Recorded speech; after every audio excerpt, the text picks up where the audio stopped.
Row 13, car number 54, Michael Johnson, the Michael Johnson Racing Hyundai Veloster NTCR, alongside yet another Audi. It's another DSG gearbox car. That is car number 44, making his return to the series, Cliff Brown. An excellent qualifying run for him to be fourth on the TCR grid. Third position on the grid in TCR is Tyler Gonzalez, the second of the Copeland Motorsports Hyundai. That's car number 27, alongside Harry Gottsacker in one of two Brian Erto Autosport with Curb Agajanian Hyundai Elantra NTCRs. That's car number 33. His teammate is on the pole position. That's car number 98 for the third time this season, starting up front in TCR, is Ryan Norman. Moving on to GS. At the back of the field is Ted Giovannis, the car number 64, the Team TGM Chevrolet Camaro GT4. Next on the grid forward, on row 10 of the grid on the outside, another debutant this weekend, Kerong Lee, originally from China, now from Boston, car number 41, the NTE Sport Audi R8 GT4. Alongside him is another Camaro. This is Rebel Rock Racing, car number 71, Frank Depew. Row 9, Mark Kawami, the CB Motorsports Mercedes AMG GT4, that's car number 18, alongside Orif Vidani in the number 13 AWA McLaren 570S GT4. The number 21 Riley Motorsports Toyota Supra GT4 of Anton Diaz Pereira was starting in the 16th position, alongside Vin Barletta in the number 96 Turner Motorsport BMW M4 GT4.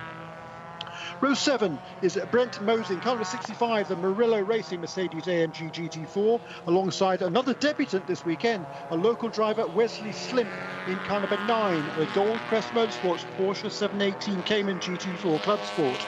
Row 6, Luke Rumberg, another debutant this weekend, although he did some TCR a couple of years ago. Luke Rumberg in number 6, Forbush Performance Toyota Supra GT4. Alongside him, a Ford Mustang for PF Racing, car number 40 is James Pezic. And then moving forward to row 5 on the grid, Alfredo Nadri in car number 14, the second of the Riley Motorsports Toyota Supras. Alongside him for Motorsports in Action, the second of the McLarens in this race, car number 3 is Sheena Monk. Michael McCann, another top 10 starting position in the number 8 McCann Racing Audi, alongside Alan Brynjolfsson, the Volt Racing with Archangel Aston Martin Vantage GT4. On the 6th position on the grid, Dylan McIvern, the championship leader coming into this final round in car number 95, the second of the Turner Motorsport BMW M4 GT4s. Alongside him, former winner this season, Patrick Gallagher, the number 23 Not Lad Racing by RS1 Aston Martin Vantage. Row 2 of the grid, the Chevrolet Camaro, the second of the Team TGM entries. Car number 46 is Hugh Plum. And alongside, on the inside of row 2, Ryan Hardwick, number 16 Wright Motorsports Porsche 718 Cayman GT4 Club Sport. Front row of the grid, two more different manufacturers up front. Nolan Siegel, the youngster, just 17 years of age, turned 17 this week in actual fact. Number 93, that's the Carbon with Peregrine Racing Audi. Nolan Siegel then started on the outside on the front row. And on the pole position, but he didn't earn it, he qualified second fastest yesterday, but with Karma said he's not starting this race. Starting from the pole position for Murillo Racing, Mercedes AMG car number 56, for the first time on the inside of the front row from California, is Kenny Murillo. Let's go straight to Shea Adam as we have a little bit of time before we head to the green flag. Great work by Jeremy counting that down. VP Racing Fuel pit report. Shea, an interesting decision to withdraw that Paul Sinic car. Yes, it was, and it ultimately stems from the fact that they didn't have enough money to make it through this weekend. They came, they advertised what they could do, did Core Motorsports, and boy, was it a showing. And now the car starting at the head of the grid was actually the car that qualified second. It moves everybody one position further up, and the championship contenders are in even more interesting positions than before, starting P3 and P6, I believe it was that Jeremy said there. So we have to keep an eye on that as far as GS is concerned. But when the green flag flies, Taylor Hagler and Mikey Lewis will be the champions of TCR. Live and free across the Radio Show Limited network of channels, sound and vision. If you're outside the USA, also free with no interruptions on IMSARadio.com. Hit the live video button. If you're traveling around or your bandwidth challenged, then you can take the audio from us instead. And again, that's live and free for everybody. 98.1 around the circuit. Thanks to Tyler Norling, to Alex, to Dave Miller and to all of the tech support that we've had this weekend and throughout the season. The work has been exemplary. It's like one of the Supras is starting from the pit lane. Certainly it's not moving at the moment. Shea Adam, as ever, is on the case as we're coming to green. Shea, what's the problem with the Riley car? They were working on the car within the 10-minute to go window, which is a no-no, so they start from the pit lane. Thank you, Shea. Short and sweet. Safety car is in the pit lane. Adrenaline rise with the revs. We go racing, and it is the Murillo Racing AMG GT3 GT4, excuse me, that heads to the front of the field and goes to turn one down the inside. Right Motorsports Cayman looking very, very aggressive early on. Murillo goes through, split start here as they go over the rise at turn 3. It's the horde of Hyundais, 1, 2, 3 coming to the line. The two Elantras on the front row take the start with the lighter coloured Veloster going down the inside. The Copeland Motorsport car goes up into second straight away and splits the two Brian Hurd Autosports car. So that's a very good start indeed for them. And at the front of the overall, the GS field, it is the AMG GT4 of Murillo Racing that leads out from Carbon. Audi in second, then the Wright Motorsports Cayman, then Team TGM and Hugh Plum, then the Not Lad car in 5th position for the Aston Martin. Top 6 made up by Dylan McAvern in the Turner BMW in 6th position. That's the number 95 car. Pretty decent start, Jeremy, particularly from the pole sitters in each of the classes. Gotta love it. Nice, clean start in both classes. Absolutely superb. That's exactly what we want to see. There's Alan Brynjolfsson driving down the inside of the Michael McCann to make up a position toward the end of the first lap. But out front, it is Kenny Murillo out in front again in this Murillo Racing car. He, of course, is subbing for Jeff Mosing, who picked up an injury a little while ago, so unable to complete the season, and he'll be handing over that car for the final stage of the race to Eric Foss, who has already won one race this season with Jeff Mosing as his co-driver. It's Jeremy Shaw alongside me, John Hindhoff in the Global Broadcast Centre. Haggerty Global Broadcast Centre on high alert today. Been a very busy day with races for Porsche and Mazda, their final races of the season. This is the season finale for Michelin Pilot Challenge, and we still have full live free coverage wherever you are in the world in sound and vision, no blocks, for the qualifying for WeatherTech Sports Car Championship to come. That immediately follows the checkered flag for this race and rounds off what's been a very busy Friday of Motul Patilamon weekend. Front of the field, the lead is a second already. Carbon with at least that, maybe a little bit more. The battle for third at the moment between the bright orange Not Lad Aston Martin and the third place Camaro. So this is great stuff. We've got Mercedes, Audi, Chevy Camaro, Aston Martin, Porsche, BMW, 6 different manufacturers in the top 6, Jeremy. Yeah, marvellous, isn't it? Just a great advertisement for this racing. It's been a tremendous season all the way through it. And Kenny Murillo, the youngster here from California, is taking full advantage of this opportunity. 25 years of age he is now, Kenny. Seems to be, it's amazing. He seems to be 25 already. But from Santa Rosa in California, he's a son, of course, of the team owner, Ken, who also had some success as a racing driver himself before turning to team ownership. And running now, having lost a few positions at the start, is Ryan Hardwick in car number 16. He's now down into the 5th position. Started in 3rd, but he's right, not too far behind that battle going on just ahead of him between Patrick Gallagher and Hugh Plum. Shea Adam in the pits for us. We'll get some early thoughts from some of the teams once this settled down for a second or two. Quick thought from Jeremy about pit stops here and what we will see. It's a short race, but strategy will play in, and then we'll head to Shea, who's with Michael Lewis. Jeremy, strategy will play in here because the way IMSA structure this race, it's not easily divided in terms particularly of the drive time.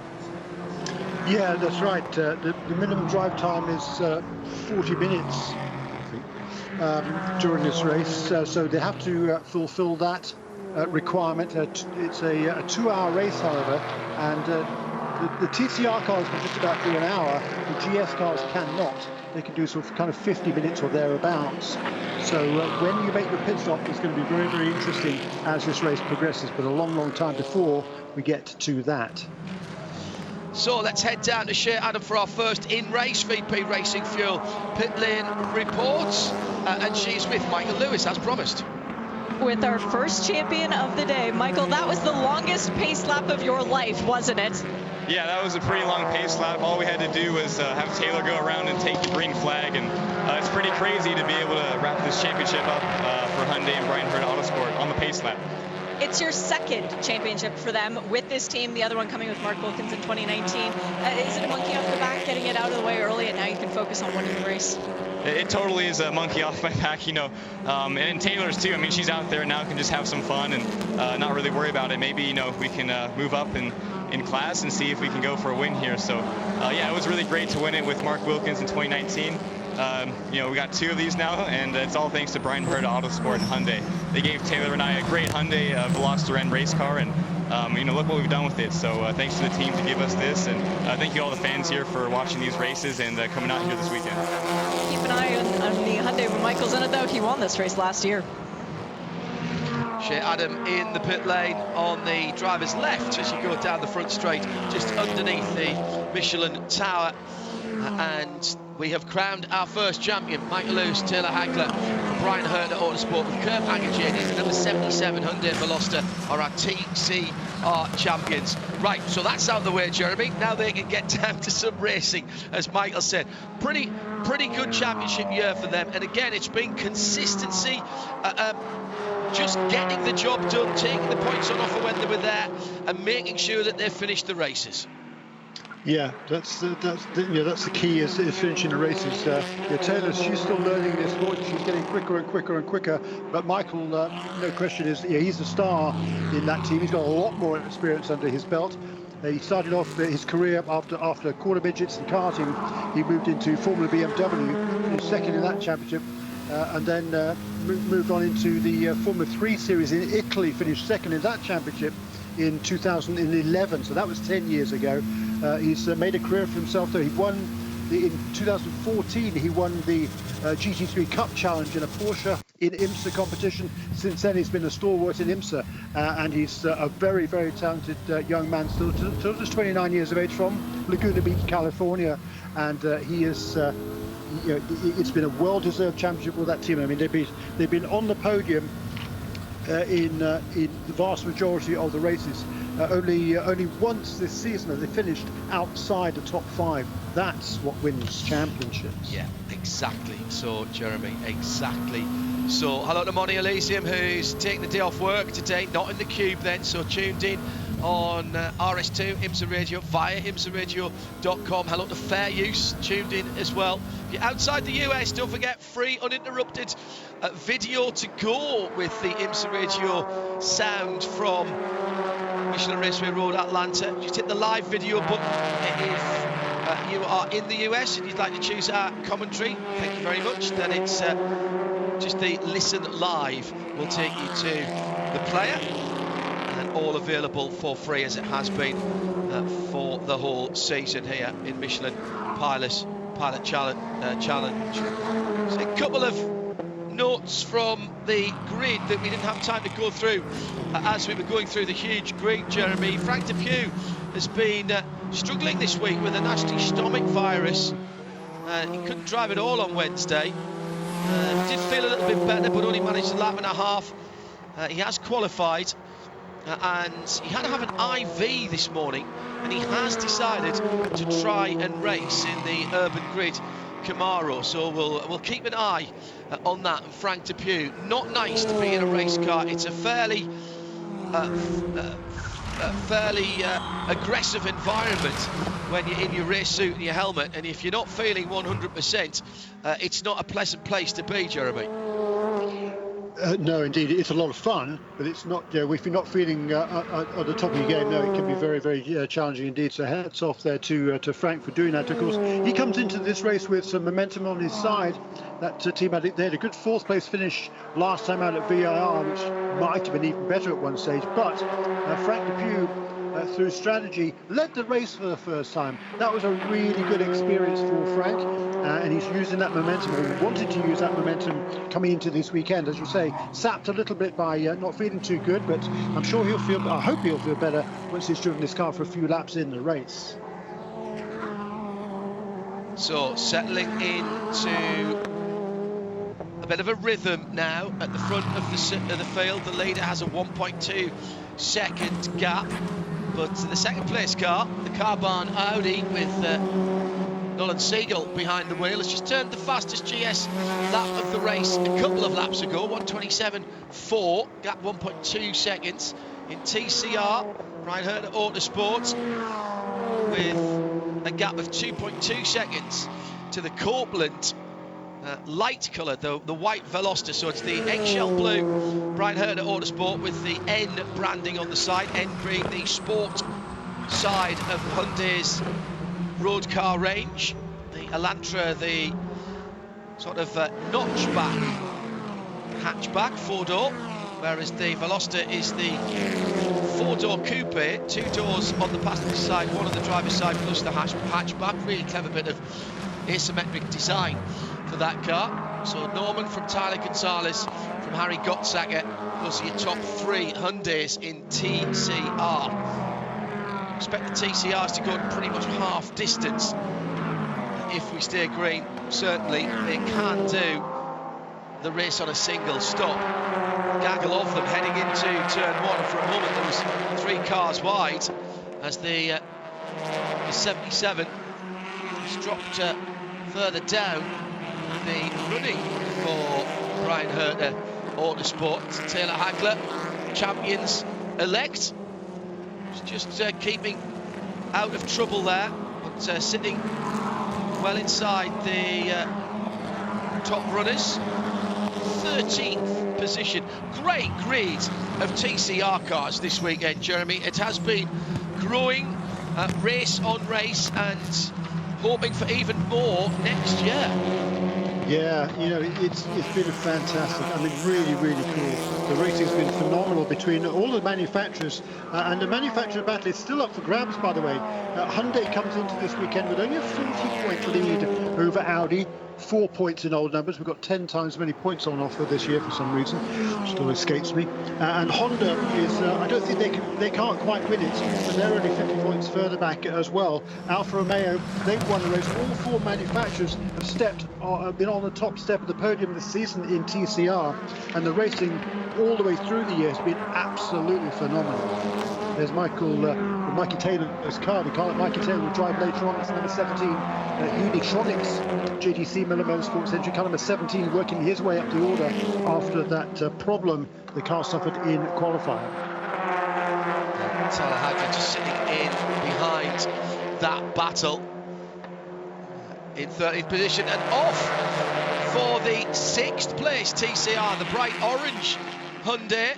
That's the other Copeland Motorsport car, the number 51, turn one, and AJ Muss just about managed by mashing the throttle and kicking up some Georgia clay. Just missed the interim tyre barrier there, but did exactly the right thing in a front drive car. Nail the throttle, turn the wheels where you want to go, and with a bit of luck it'll straighten itself up, and that's exactly what happened. Perhaps a little deep breath now for AJ Muss with the very nice photochromic decals on the side of the Copeland Motorsport car, but he kept the car out of the wall, Jeremy, and lives to fight on. Yeah, I mean, he's used to going sideways. He's a very accomplished snowboarder, is AJ Muss, making the move to car racing last year, and he's gradually gaining speed with experience. That's the name of the game in motor racing. But he's got to recover from that a little bit. But he's certainly given a good account of himself and has gradually gained in competitiveness. So hats off to him for making what is a very difficult step from something like a snowboard, I imagine, into a race car. Yeah, he's... Look at this lot. I've done a bit of TCR for you. Yeah, absolutely. Further top of turn number 1. I've done a bit of snowboard, and frankly, if he's any good at snowboarding, then he's going to find car racing a heck of a sight easier, to be honest. Although, in fairness, my racing career has been pretty much like snowboarding. Start at the top and it's all been downhill from there, I think, really.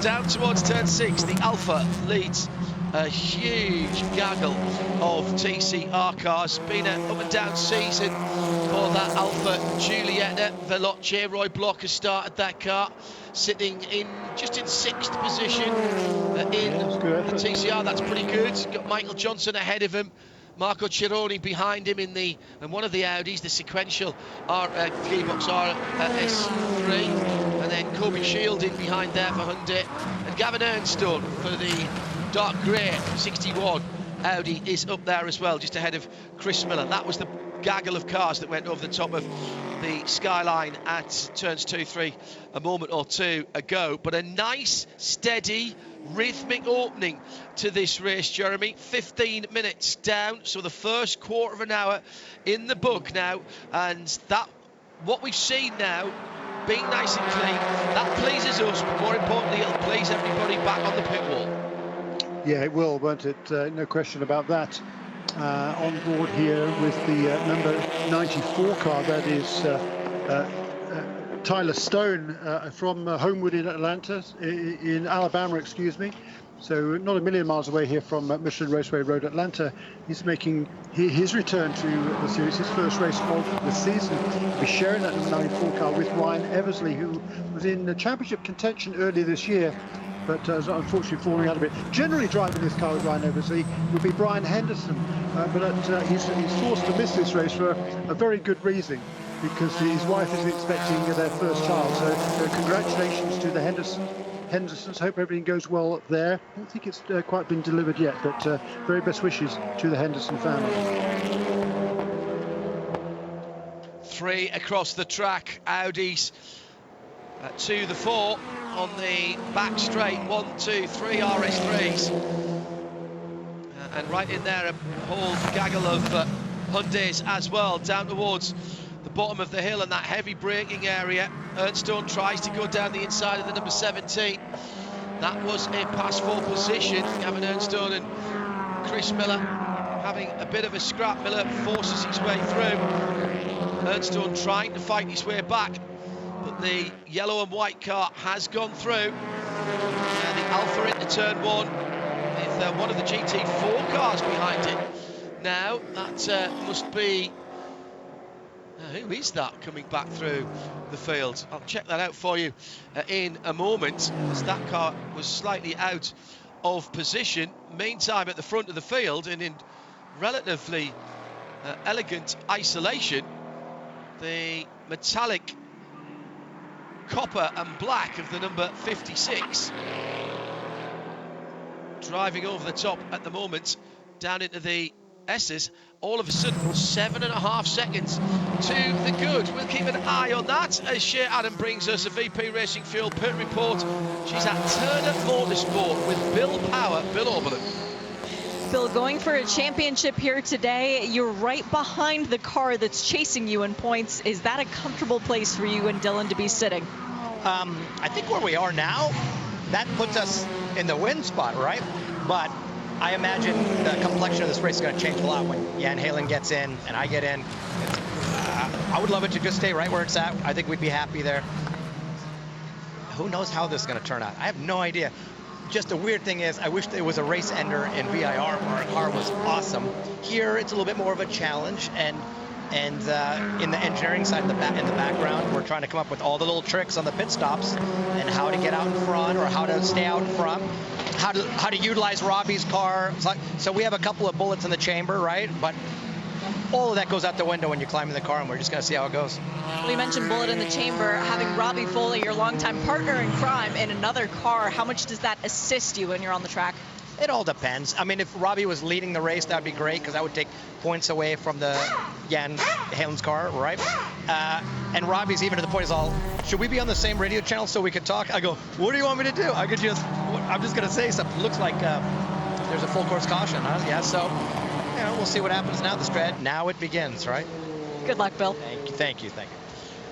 And that full course caution is because we've had a coming together of the number 98 Hyundai Elantra, the leader in TCR, and Frank Depew at turn 5. And the Urban Grid Camaro is in the gravel at turn 5 and will need some help and assistance to get out. Frank not feeling too well. Also, problem for car bar number 93 Audi. That car's been in the pit lane for quite a little while. I wonder if that was the car that was out of position. Car bar with Peregrine Racing, and that car's being pushed away. We'll get Shea to find out what's going on. No surprise to see that the incident involving the 98 Hyundai and the Camaro under review. It was an optimistic pass for the leading TCR. Ryan Norman sticking the nose in. He was not alongside at turn 5, and we've said this many times before at this venue. If you're going to make a pass at turn 5, you need to let the car know you're passing, that you know that they're there, by getting all the way alongside, and that contact was just in front of the rear wheel, so clearly Ryan not alongside. Let's see how the stewards decide that one. The Camaro being dragged out rather unceremoniously out of the gravel at the moment for Rebel Rock Racing. Jeremy Shaw, full course yellow, just under 20 minutes into the race. Yeah, and I must admit, I wondered whether the number 93 car was in the pits for strategic reasons, and if so, with the time of this full course caution, it would have been fantastic, because we talked about earlier on that the GS cars need 2 pit stops in this race.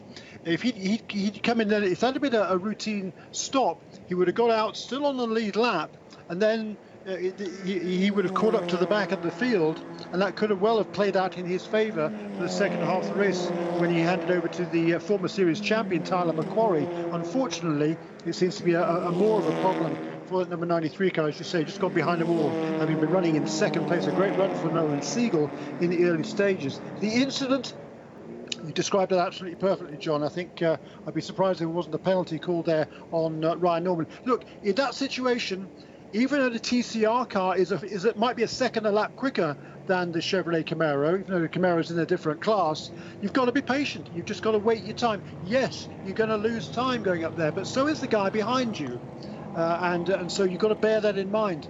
Give the number 71 car, you back off going into the corner, get a run out of it. Of course, the Chevy is going to pull away on the next straight towards turn 7, so it's frustrating. I understand why Ryan Norman would have wanted to get that pass done and put the Chevy Camaro between himself and the second place car in TCR. That's Tyler Gonzalez in the Cobra Motorsports number 27 car, but that wasn't the case, and as you say, he was not alongside him, and I think there'll be quite likely a penalty called on car number 98 as a result. Just what Frank Depew, who's feeling a bit under the weather, did not need. I think he's dropped off the lead lap. Yes, he has, which is what he was trying not to do in his class. I would say, in slight defence of the TCR driver Ryan Norman, the TCRs are probably as quick, if not quicker, than even the quickest GS cars through the S's there, because they are exceptionally aerodynamically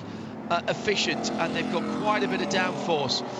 But it is, as Jeremy says, you've got to pick and choose your moments, particularly when you are leading the class. Just before the yellow, there was a change, a significant change on the timing and scoring serial, Jeremy. There was indeed a whole bunch of cars coming into the pit lane now, including the second place car of Patrick Gallagher and the third place car of Hugh Plum. The race leader, however, Kenny Murillo, did not come into the pit lane. And this is exactly what I was talking about a little while ago. The GS cars need to make 2 pit stops during this race. If you've got a guy who's running well now, come in, get a splash of fuel, go out again. They won't be able to make the driver change yet because there's only 24 minutes elapsed in this race. The driver has to do a minimum of 40 minutes, but at least now they can put top off that tank of fuel, maybe take on fresh tyres as well, and then when they come in to make the driver change, they will likely not need quite as much fuel to top it off to get to the finish of this race. So that's why we're seeing cars on the pit lane now. And Shea Adam is down now with this VP Racing Fuel pit report. Shea? Fuel and tires for both of the Turner Motorsports BMWs. It was fuel only for the Notlad Aston Martin. Fuel for the Wright Motorsport Porsche, which gets back out of the pit lane in second. Great job by Johnny Wright's boys and girls, and nearly takes out the Michelin RFID readers. We've got the 40 PF Racing Mustang also came in. That was fuel and tires for that car as well. And last on the pit lane going back out is Volt Racing number 7, the Aston Martin. They did fuel and tires. No driver changes as far as I could see in GS, because remember, we are still about 13 minutes from minimum drive time having been met.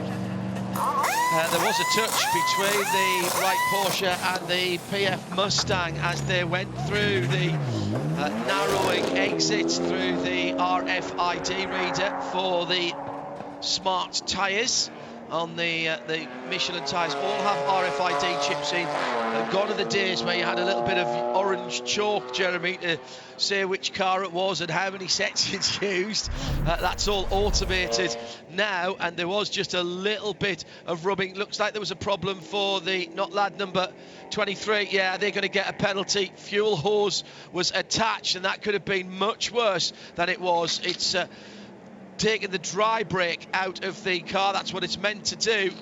And it would appear that a Mustang and a Cayman, Jeremy, can't go through the RFID side by side.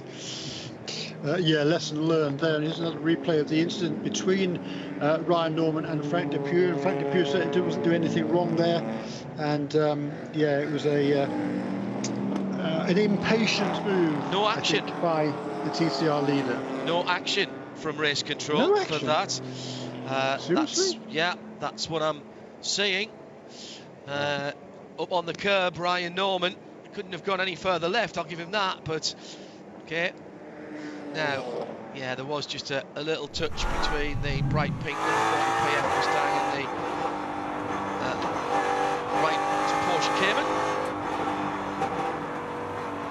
So, under yellow with just coming up to half an hour gone. It's the TCR pit stops coming in, so time for Shea Adam to get busy again on a VP Racing Fuel pit report. Shea? Not hearing Shea at the moment, although I can hear the You're not hearing me, John?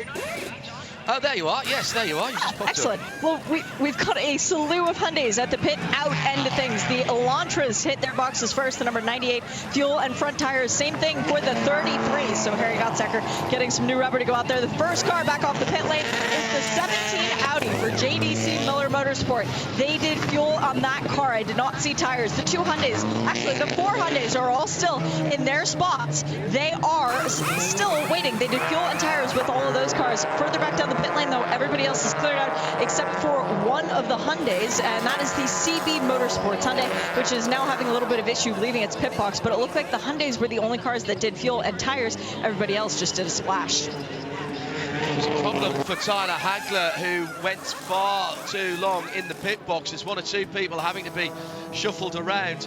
Tyler had to get herself in front of another car and went very long indeed. There's also a tyre that's been hit by the number 51 Copeland Hyundai, knocked it into the fast lane. It wasn't one of their own tyres. It was left there, I think, by the car in front.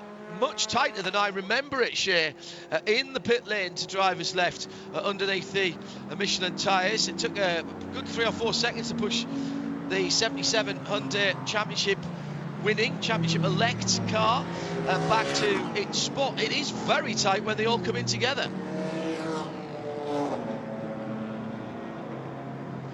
So, as a matter of fact, John, this weekend we've got concrete blocks in between some of these separations that we normally see on the Michelin Pilot Challenge weekends. There is not room to spare. Shea Adam with our VP Racing Fuel pit report. So a slight change, Jeremy, to everyone's tactics there. Is that, well, one more stop for the GSs? That's kind of worked all right for the GSs, hasn't it? In terms of what? I mean, the top 7 cars have not come on to, have not made a pit stop. The top 8 cars, I guess, have not made a pit stop, I think. Have to wait till they come past the line. But certainly, Kenny Murillo still leads. He has not stopped, nor has Michael McCann in car number 8, Sheena Monk in the McLaren car number 3, Wesley Slimp in car number 9, team making its debut this weekend. It's a Goldcrest Motorsports car. They've already had success today with the Porsche Carrera Cup North America. Behind them is Luke Rumberg in the Toyota and Anton Diaz-Pereira in car number 21, one of the 2 Riley Motorsports Toyotas. Neither of those 2 cars have pitted, nor has Kerong Lee in the NTE Sport Audi, and nor has Ted Giovannis in number 64 Team TGM Chevrolet. So those top 7, 8 cars have not yet stopped. For Anton Diaz-Pereira in car number 21, he's going to be handing that car over to Scott Andrews, the hugely talented Australian who has made his home now in North America for the last 8 or 9 years, I guess. And that car has finished only 2 races this season, unfortunately, but all sorts of dramas and incidents and what have you. So if Anton Diaz-Pereira now can bring that car home to the when the pit stop window opens, which is another 10 minutes away, so I think we'll be back to green before then. You keep it clean, hand the car over to Scott Andrews, and then I think we'll probably see for the first time this season really how much speed that number 21 car has.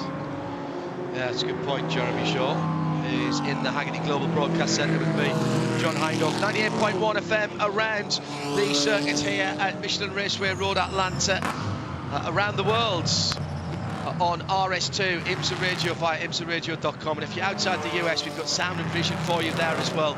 Uninterrupted, unencumbered by breaks, flag to flag, and all free for you as well if you're outside the USA. With 90 minutes still to go, IMSARadio.com in sound and vision, and we're back to green. And the Murillo AMG GT4 gets a very good restart indeed from the Toyota Supra. Luke Rumberg, I noticed, pulling out there to try and make up some positions. Michael McCann in second for Audi, then the McLaren of Sheena Monk in third, then the Porsche number 9 in 4th position, Wesley Slimp in that car, and they stream down through the S's with, looks like Ted Giovannis trying to stay out of the way of cars coming through there, including some of the TCRs who are fighting their way through.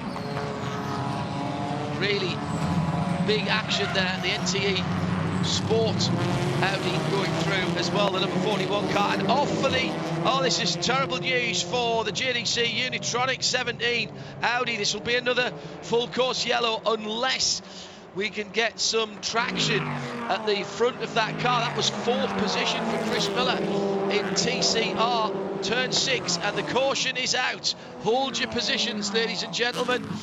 We need to get some assistance to Chris Miller. He's not getting that car out of the gravel. Cautions breed cautions. There were a lot of very, very impatient drivers there, Jeremy, coming down through the S's and up into turn 6. And was that another little touch? Yes, it was. I think from Frank Depew in the number 71. This time on the inside of the corner. Difficult to see from the angle that we had, but Chris Miller is not going anywhere, Jeremy.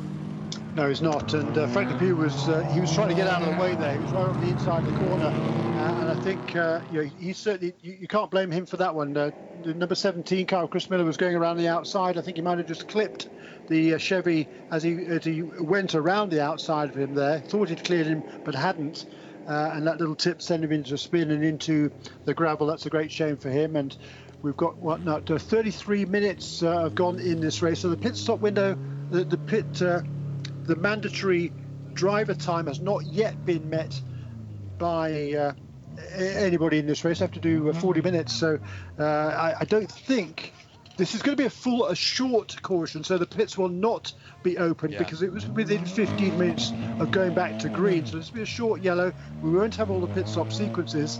And even so, it's too early yet to make your mandatory driver change. Well, I think Chris Miller, thanks to the excellent work there of the safety and recovery team, I don't think he's dropped off the lead lap.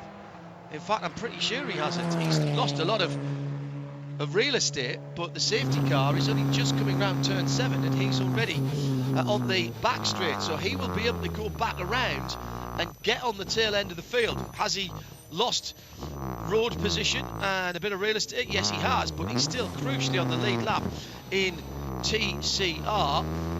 Unsurprisingly, the not lad Aston Martin, the bright orange number 23, once we go back to green, will have to come back into the pit lane for a drive-through, leaving with equipment attached. Pretty much a slam dunk, that one.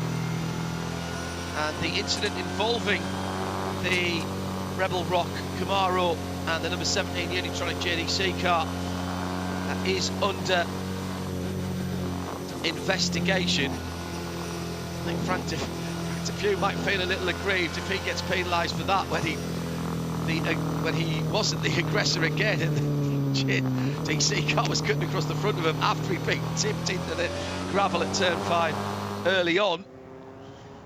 I think we'll have one more lap of green as the BMW safety car comes through, and that will allow the 17 Chris Miller car to make up a bit of ground.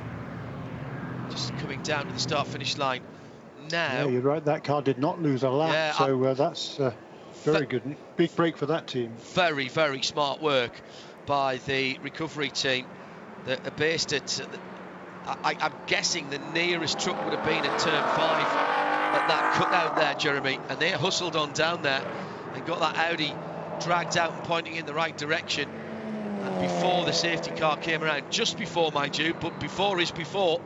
And that is a big turnaround. Quite a lot of damage on the front of the Hyundai number 81, the Kobe Shield car, and that car's gone behind the wall as well. And I'm also hearing that the number 93 carbon car has been retired from the race. That is now an official retirement. We saw that going through the wall. Shea Adam is our eyes in the pit lane, just to the left of the tower, the Michelin tower here. That 81 Hyundai, did that go behind the wall or did it just go to its pit stall, Shea? Well, it came into its pit stall. It's a bit shorter than it used to be. The nose is quite severely pushed in, and the crew popped the hood and then gave the hand across the throat signal, so that car is going to be done for today. The ever eagle-eyed Alan Prosser had spotted the fact that the 93 crew had hands and heads in the engine bay area when that number 93 car was in the pits. Alan, king of the screen grabs, thank you Alan for that, and that car subsequently behind the wall and now retired, so one of the Audis is now out of the race. Been a hectic first 40 minutes or thereabouts. It's just on 42 minutes to go. We'll be going back to green this time around, Jeremy, and I wonder if anybody is going to take the I just wonder if anybody's going to take the chance at the end of the first flying lap of coming in whilst the field's all still pretty compressed and doing a green flag stop to get their driver time in. They won't, because it's 38 minutes and 42 seconds now, I think, on the clock that I have here. Right. So it's not quite. They need to do one more lap before they will have completed that minimum drive time. And Ashir is very keen on reminding us, anybody who's already been down the pit lane, that time does not count towards your drive time. So even when we get to 40 minutes gone, it's only 40 minutes for anyone who hasn't stopped. You've got to add your pit stop. It's caught a couple of people out in the past couple of seasons. So coming down with 41 minutes remaining, I think even at the end of this lap it's going to be pretty tight, to be honest. But we have got underway again with still 100 minutes and 30 seconds now to go in the Fox Factory 120. And what happened to number 95 car? Because before the round of pit stops, number 16, the Wright Motorsports Porsche, was directly ahead of number 95 car, Turner Motorsport BMW, on the road. And they, of course, are the two cars that are battling for the championship, come in with just a 30-point differential. But now the number 16 car is 1, 2, 3, 4, 5, 6 positions ahead of Dylan McIver. Well, the Turner Motorsport car did tyres as well as fuel, and they had a car that did not seat properly, and we've got a huge impact at turn 12. It is the 96 car. So problems in the pits for the 95 with a pit stop where the wheel did not seat properly. Bigger problems for the 96 car. Heavy impact into the wall and full course yellow. They're trying to get contact with the driver in the number 96. It's Vin Barletta. That car's done for the day. Heavy impact with the tyre wall at turn 12. Got 3/4 of the way round the corner, but no further. And some of the banded tyres have made their bid for freedom. I think all the wheels are still on the car. This will be a very long clean-up indeed. And, of course, now we have had the 40-minute minimum drive time. Yeah, so everybody who needs to change drivers will change drivers. Yes, but, John, because we've already had one short yellow, i.e. the pit stop sequence was not opened, this time around we will have the usual pit stop sequence, so the pits will be opened. However, critically here, perhaps, the number 21 car came in just as this incident was unfolding, because Anton Diaz-Pereira brought number 21 car onto pit lane.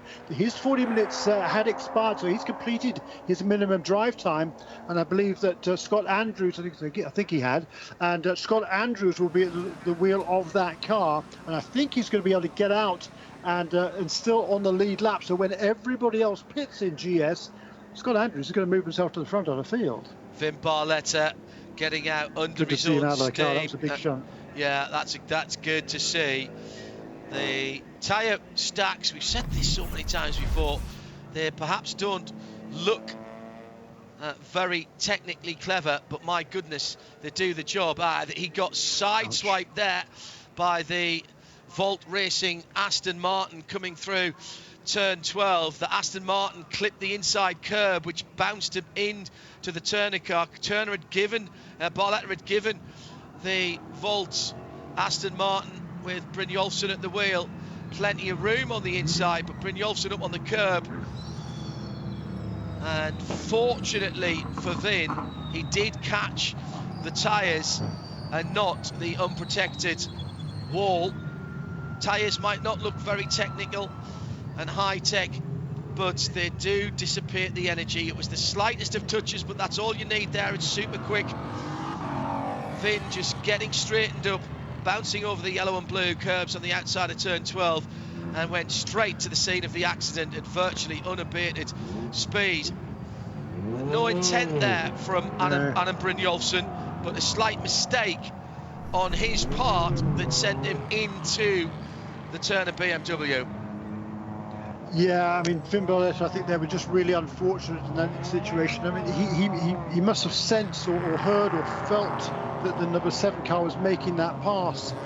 And somebody with perhaps more experience than Vin, who's been driving in this series and getting better and better and better, it has to be said, over the last couple of years. I mean, that car came into this weekend 3rd in the points table. Himself and Robbie Foley had a really, really good season. They've had just a 1 podium finish, but four top 5 finishes, and certainly Brynjolfsson could have left him more room there, but by the same token, Finn perhaps could have just having the number 7 car was completely alongside him, I think, at that point. So I think it should just put it down to a racing incident there between those two, but really, really unfortunate, because Vin has done a super job this season and still had aspirations of finishing in the top 3 in the championship. Ironically, the car that's placed 4th in the championship is that number 7 car, Alan Brynjolfsson and Trent Hinman.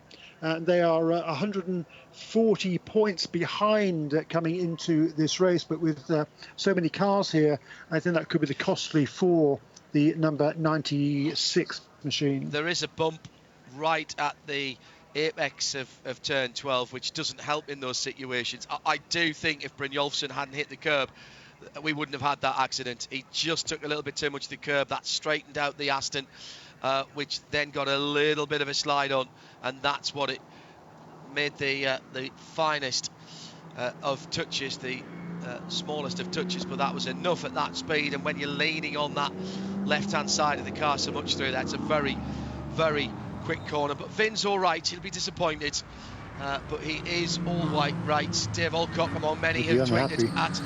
I'm sure he's unhappy. Yes, Dave Alcock, one of many to say, ouch, glad to see the driver has walked away, part of the track where the slightest touch was using control.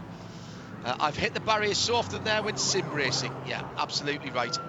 Laps are, the pits are open. Let's head to our VP Racing Fuel pit reporter, Shea Adam, who has the leading GS cars in to the pit lane and heading towards her now, led by the copper-coloured AMG number 56 from Murillo Racing. The pit board from Murillo Racing, and Kenny Murillo is Kenny from South Park, wearing an orange parka. I love this symmetry. Well, it is going to be hometown hero Eric Foss getting behind the wheel here. Oh, not quite hometown, but he considers it to be definitely local.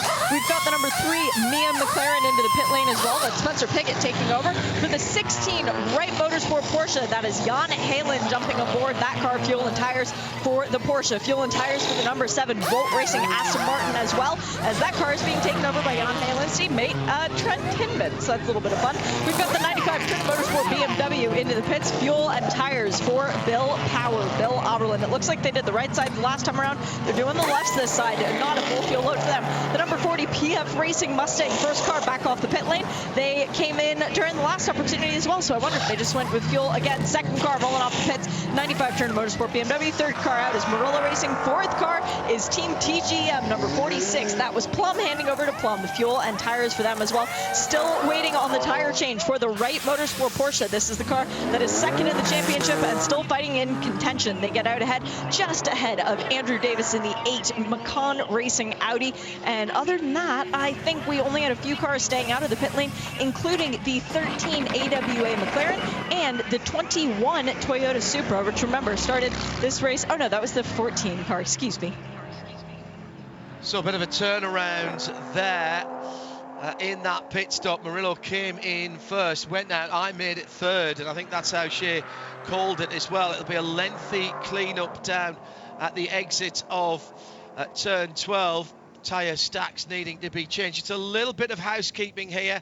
IMSA will take the opportunity to send out the sweepers and clean some of the areas of the track where there's tyre debris offline, the little marbles as the drivers call it. Race control seeing that contact between Frank Depew in the 71 Camaro and Chris Miller in the 16 Audi as incident responsibility to the Camaro driver. I think Frank's going to have something to say to that, having been unceremoniously put into the gravel trap a few laps earlier when he was minding his own business. And then having a TCR cut across the front of him when he was minding his own business. He may well be taking that up with race control afterwards. I'm not sure I'd want to be in that meeting. Here comes at some TCR cars for Shea Adam with this VP Racing Fuel Pit Report.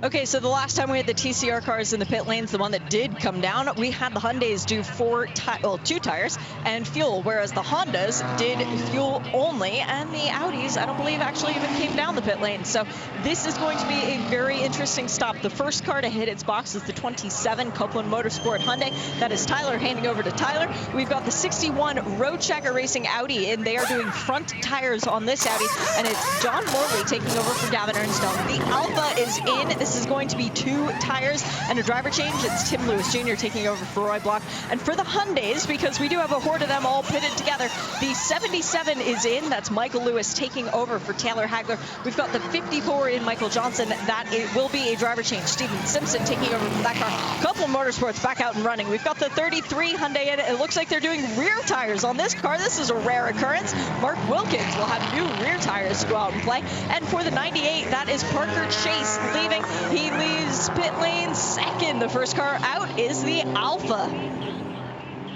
I think it's a Hyundai in front of that, actually, Shea. I think it was Tyler Gonzalez that got out first in the number 27 Copeland Hyundai, followed by the number 5 Alpha as they headed out of the pit lane. It's not all going sweetly for one of the Hyundais. That was, I think, the Harry Gottsacker car, Shea, that was he's still on the pit lane, the Elantra. Yeah, you're correct about that, John. It is the 33, indeed. Mark Wilkins taking that car over. And this is the car that I remarked they were changing the rear tires. It looks like they're having a little bit of issue getting the left rear properly seated. The car is still on the lane. Good news is that behind the safety car, they're not losing as much ground as they normally would. But there is an issue with the left rear. Let me scamper over there and look a little bit closer. Yeah, it's right rear, Shea, sorry, left rear, Shea, from the driver's seat. And they've got a couple of mechanics sitting there working underneath the rear wheel arch. I think it might be some... Shea, you've probably got a better view than me from here at where you are behind the car. Is there any damage on the left rear there? Because they seem to be using a pry bar on that car now. There is damage to the entire rear of this car. It looks like they were punted by somebody pretty smack dab up the middle. Good thing the exhaust is not an issue, but they are working on the bodywork to try and stop it from rubbing up against the tires. That's why we had new rear tires on this 33 Hyundai, but it's definitely been in a bump and run sort of situation. Bump and run, love it. Thank you, Shea Adam. Well, I just heard the air jacks going down there as Shea was standing just behind that car. 98.1 FM at the circuits around the world on RS2, which is IMSA Radio. The home of IMSA Radio is imsaradio.com. All of that live programming is on the schedule there, plus a huge amount of downloadable or listen on demand content. It's all free, and we have live video on there as well for an awful lot of the IMSA events, including the big race tomorrow. If you're outside the US, we will have flag-to-flag coverage for Motul Petit Le Mans tomorrow, Saturday, on imsaradio.com.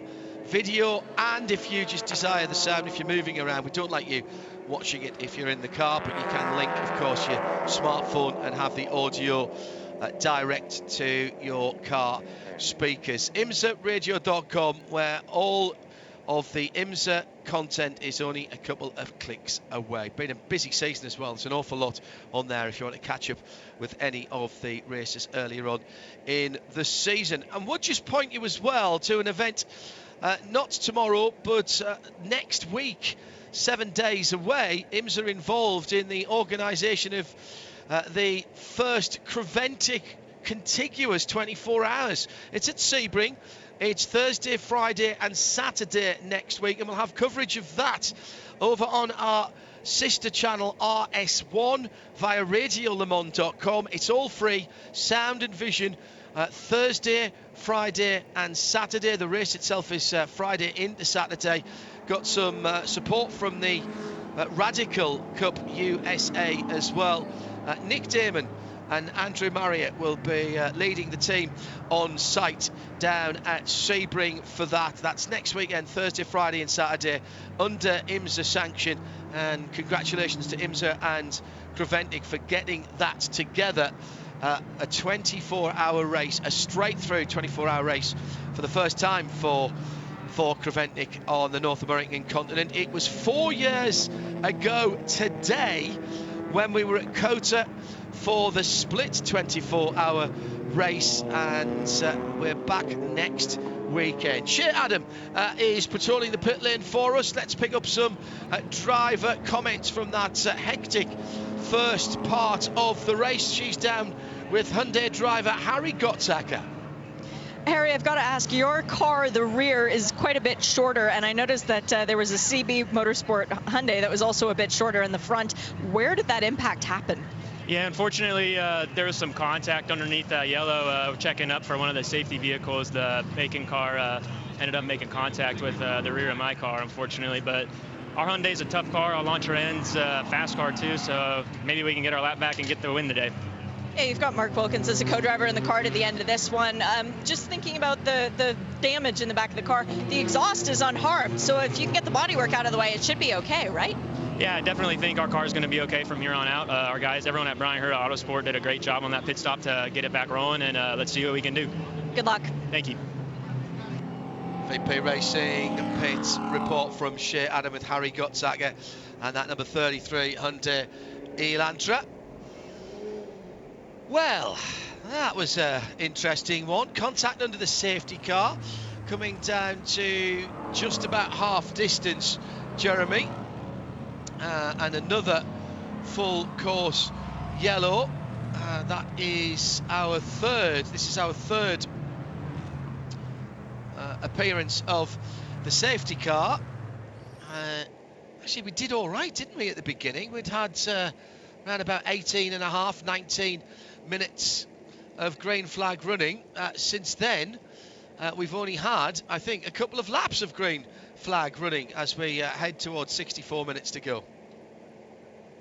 Yeah, it's been a bit messy since then, hasn't it, unfortunately? But we've still got an interesting race ahead of us. Just looking down the order, then Uri Fadani, who has not stopped under this sequence of pit stops, already did stop under the first caution period. So he's electing to stay out here. That AWA team there's some good thinkers there amongst that team.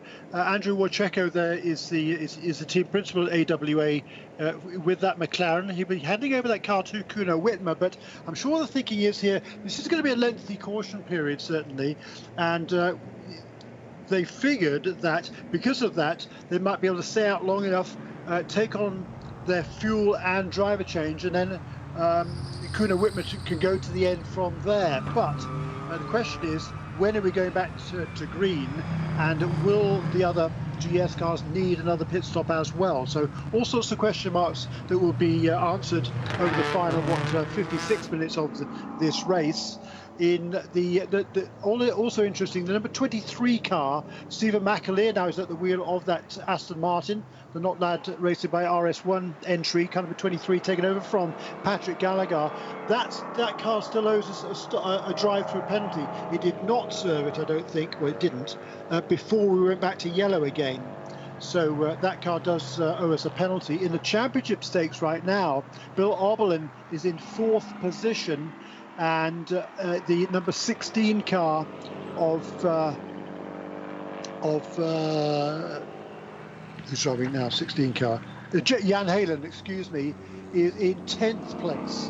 Jan Halen, congratulations on getting married last week. And he's still on his honeymoon now. It's been a kind of a mixed emotions for Jan Halen this week, because first of all he had the elation of getting married, and then unfortunately on the day before yesterday, was it, whenever it was, in the IMSA WeatherTech Championship car that he is also driving in this weekend, got punted off during a practice session, which is a really unnecessary incident. A lot of damage to that car, but here he is now. He's got some work to do. He's got a very fast car. He was right up at the sharp end of the field in the practice sessions this weekend. In fact, did set the fastest lap in practice on what's that, yesterday, I guess, was it Friday, Thursday, whatever, I'm completely confused by Friday races.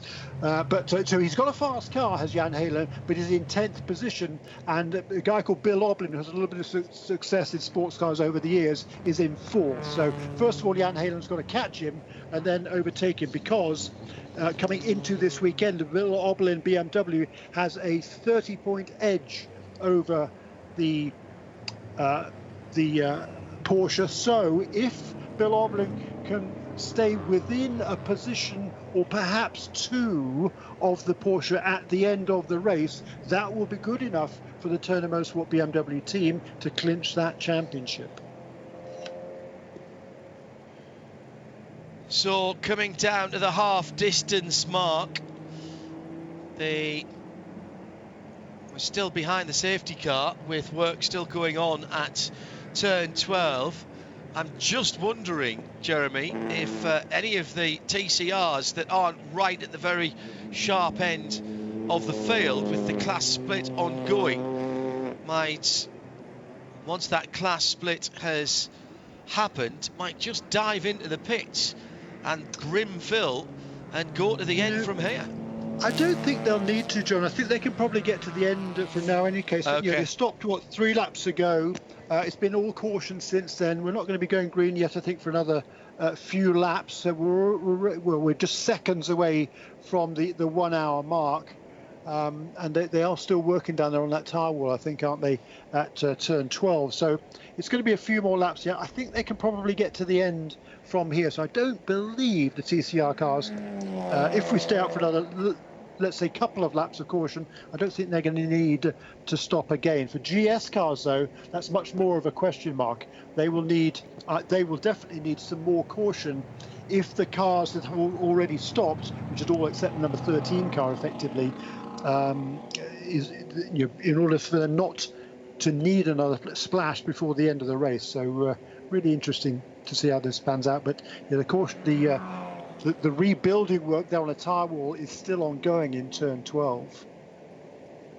Yeah, it's looking more like a tyre wall than a jigsaw puzzle, as it was a few moments ago. Another fabulous job by the hard-working track services team. Michelin Raceway Road Atlanta. They've done a bit of this down through the years, in all fairness, and have become very adept at shuffling tyres around, and with the machinery that they've got on site nowadays, makes it a wee bit easier, particularly when moving those heavy tyre stacks around. The Komatsu vehicle down there at turn 12, everybody going very slowly around the track at the moment, and particularly when they come down to turn 12 because of those vehicles on the outside of the corner being led down at very sensibly slow speed. So it's the McLaren 570 Ori Fadani leading in that number 13 car, as Jeremy's just mentioned, for AWA. TCR leader, Jeremy, is Marco Cironi in the number 89 car. That's the TWO-TH Tooth Autosport car that he shares with Travis Hill.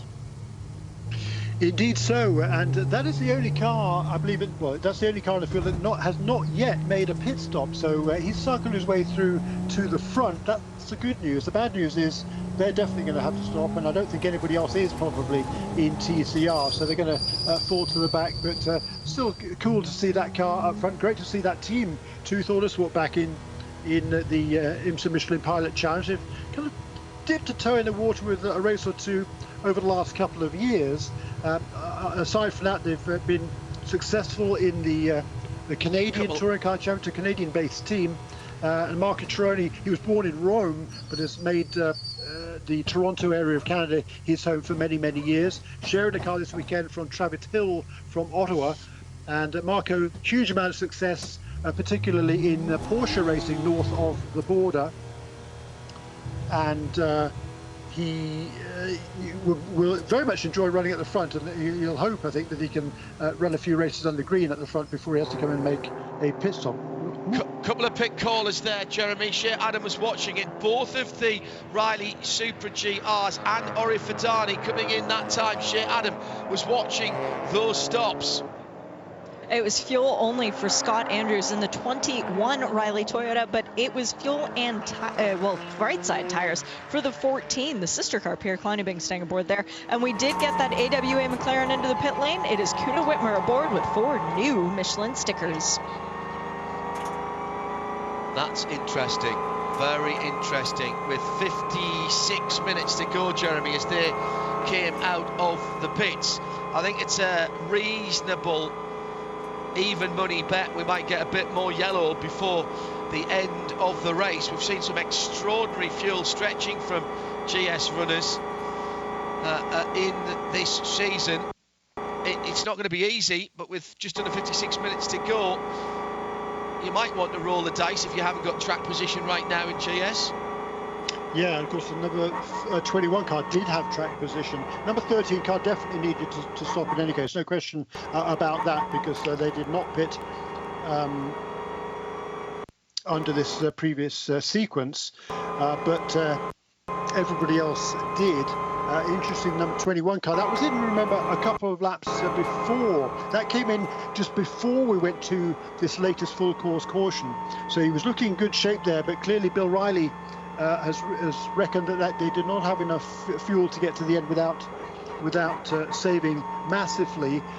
He feels probably that the race is going to go green fairly shortly. He feels he can get the car to the end of the race from here, being able to run flat out. So Scott Andrews is going to have to pass a lot of cars here and then see how it pans out towards the end. If there's another full course caution, that certainly will play into the favour of those drivers who might have to save some fuel to get to the end without making another pit stop.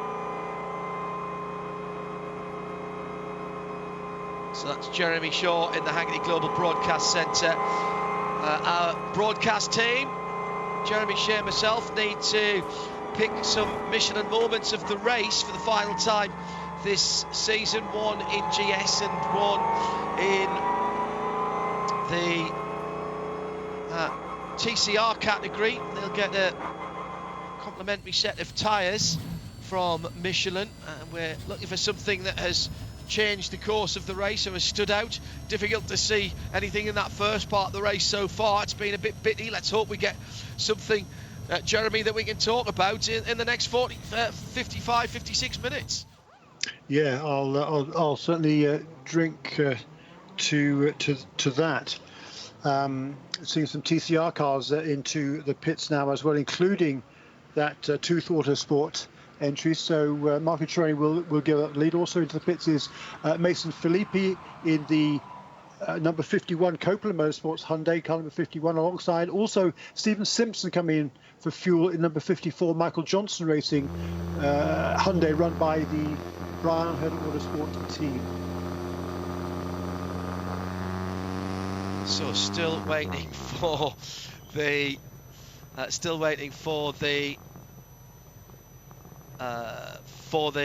tyres to be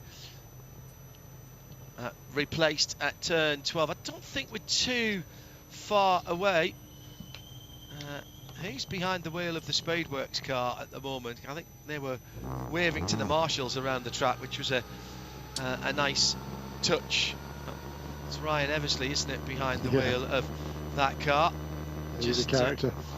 Making sure that he gives a little bit of love to the marshals. And while we've actually got no cars at speed, let's do that as well.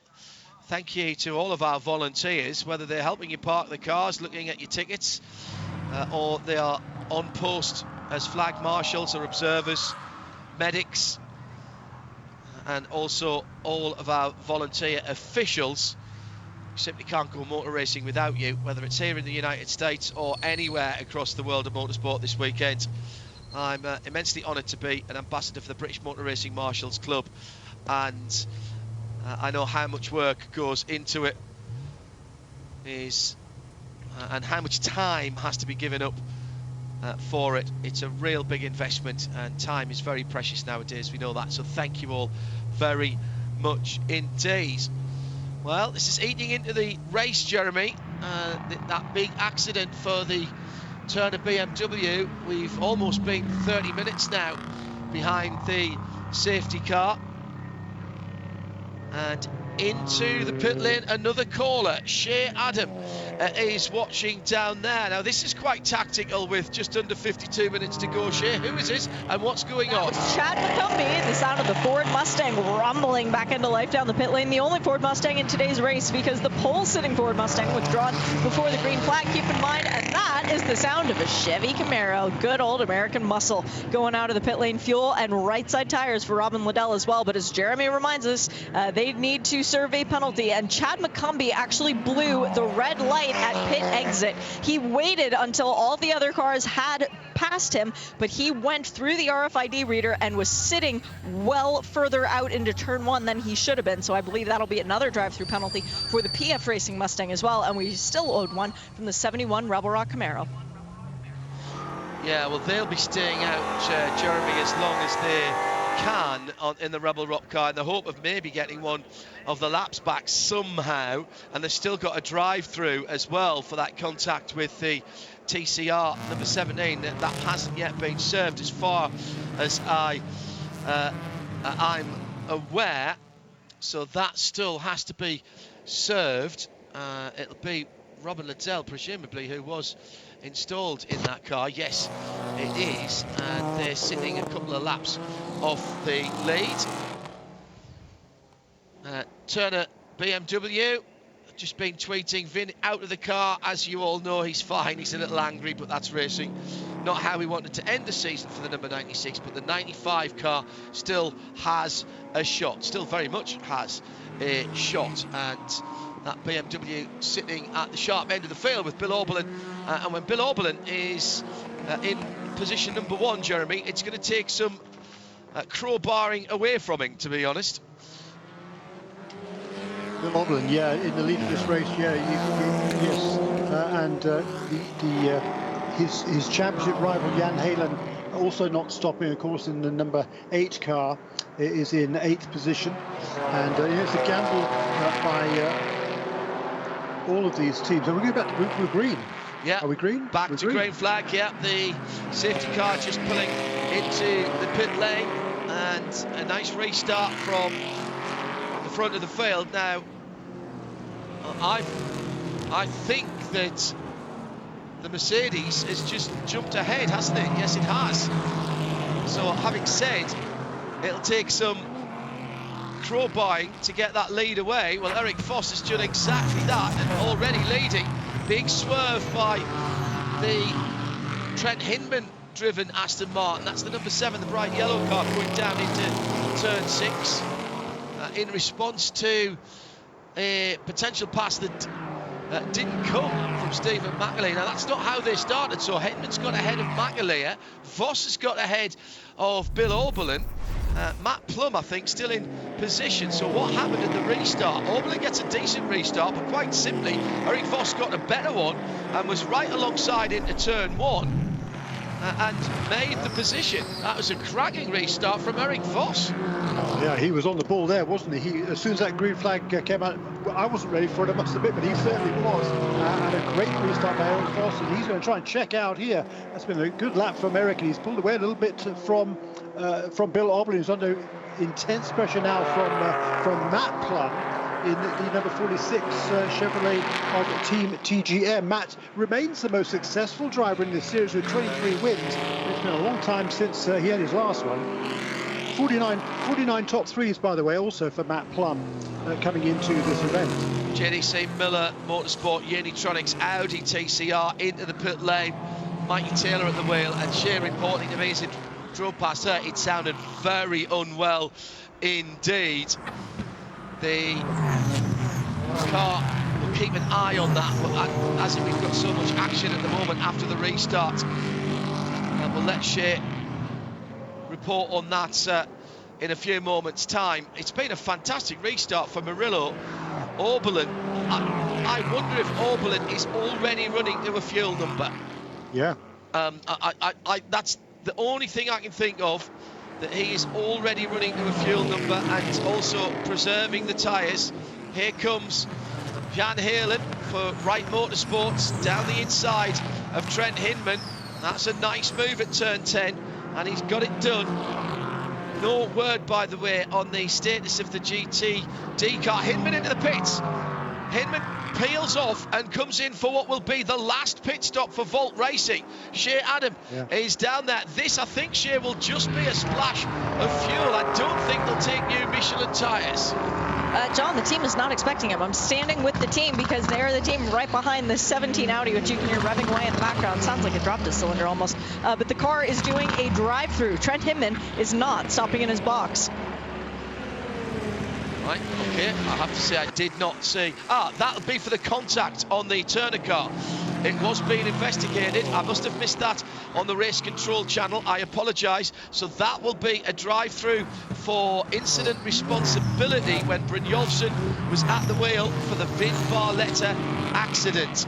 I'm just going to quickly scroll back through the race control channel to see if I can confirm that, but that is, Jeremy, the only thing I can think of for that car to be coming in through the pit lane. Incident responsibility, yes, and car number 15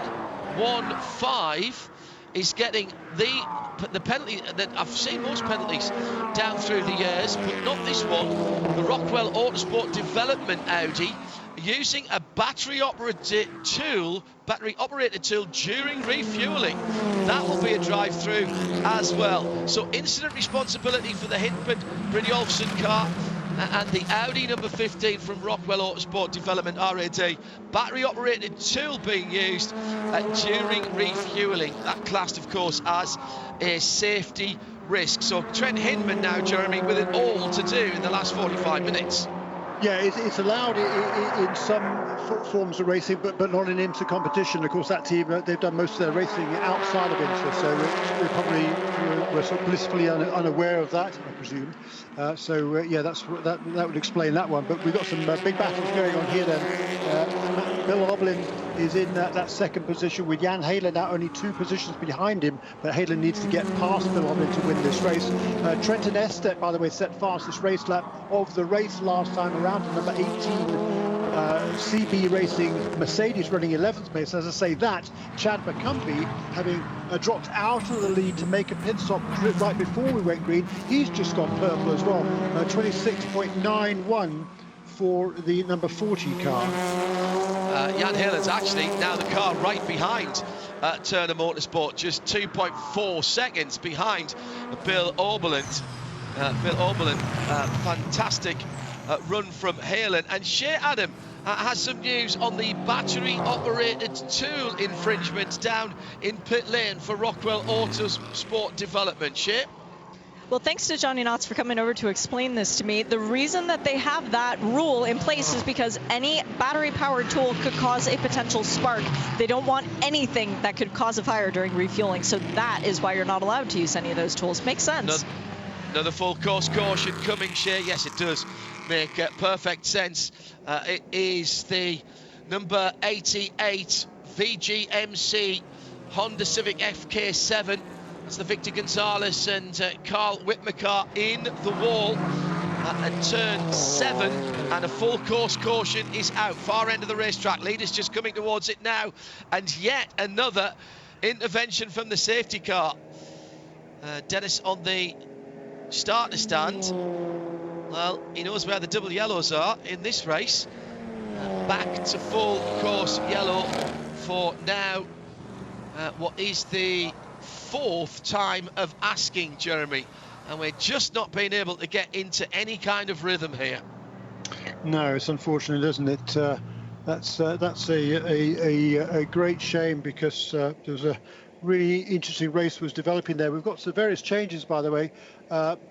Jan Heerlen, I think we talked about that, up into 3rd place then, right behind Bill Oberlin. And he's going to give Bill a headache for the end of this race. The good news is, with this caution, that's certainly going to help those drivers that were struggling on fuel consumption to the end of this race. So I think now it should alleviate some of those difficulties for quite a few of these contenders, most particularly our two championship contenders. In TCR, by the way, Michael Lewis had just on that lap taken the lead of the class again. It was number 27 car, Tyler Maxson, that led the previous lap, but Michael Lewis got past him. Tim Lewis in the Alpha is still third. Ryan Eversley right there in fourth position.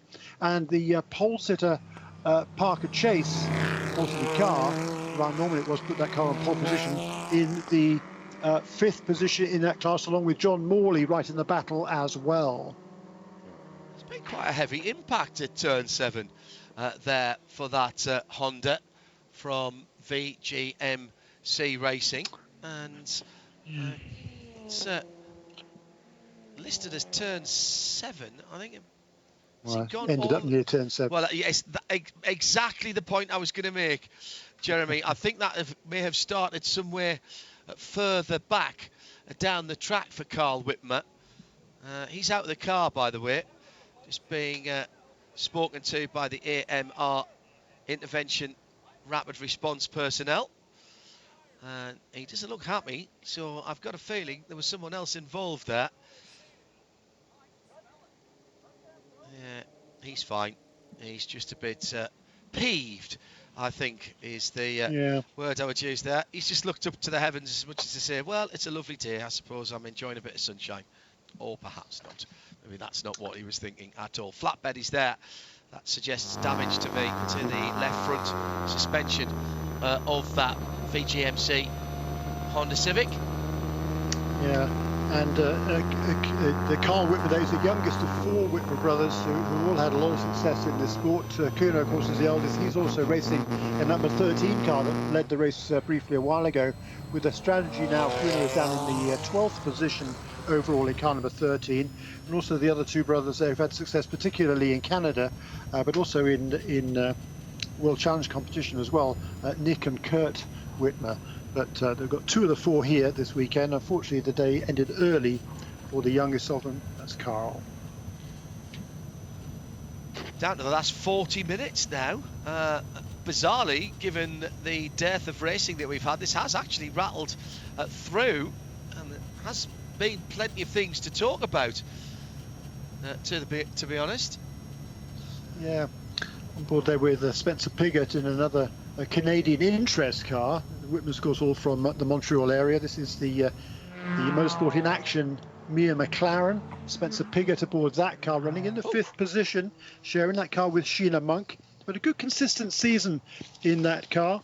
They're currently running in the 5th place in the points, actually tied with Alan Brynjolfsson and Trent Hinman, number 7 car, with the problems that car has had, and down at the tail end of the lead lap, car number 7, that will give Sheena Monk and Spencer Big an opportunity, perhaps, to leap all the way up into 3rd place with the incident for Vin Barletta and Robbie Foley. So they're running in the 5th position at the moment, and I'll try and figure out the points for you on that one. Looks like the left front wheel is detached from that VGMC Racing number 88 Honda Civic. Well, certainly there is a wheel sitting alongside the car, which looks like it should be attached to it. So maybe for Carl, that might have been the cause rather than the effect. Hard to say until we get a chat with the team. See if Shea can have a chat with the guys on the 88 stand for VGMC. Moment of the race is going to be difficult to choose at the moment, Jeremy. It could be a last gasp pass that will pique our interest in both GS and TCR. Yeah, too early to call that one. Don't even stress me on that one. By the way, so Spencer Piggott running in 5th position now, with Robbie Foley and Vin Barletta out for the race, going to finish probably in 20th position. With the 5th place finish, Sheena Monk and Spencer Piggott will be, I reckon, tied on points with Robbie Foley and Vin Barletta. So I look back on Countback. They both had 1 3rd place finish. They both had 1 4th place finish, and the number 96 car, the BMW, they've had a couple of 5th places ahead of a couple of 6th for Sheena Monk and Spencer Piggott. So I think, therefore, the Mia McLaren, they need to pick up one more position if they're going to take third place in the final season points table. Let's head to Shea Adam. We were talking about Carl Whitmer. Let's find out about the other Whitmer in this race. The half of the Whitmer Brotherhood, as Jeremy said, is here. He's driving for AWA, and Shea has a VP Racing Fuel pit update on their afternoon. I just saw something that I didn't like very much, John, and that is the team getting up on the wall. This is a team that was in a very good position if the yellow did not come back out, and they have tires up on the wall. The car was swerving back and forth on the front straight. They believe that they have a left front tire issue. Whether it is a loose wheel nut or a tire going down, they don't know, but they have some used Michelins up on the wall. If need be, they'll bring Kuno back in, but that puts a wrench in their plans of winning this race. Keep an eye on that. We are in another full course yellow here.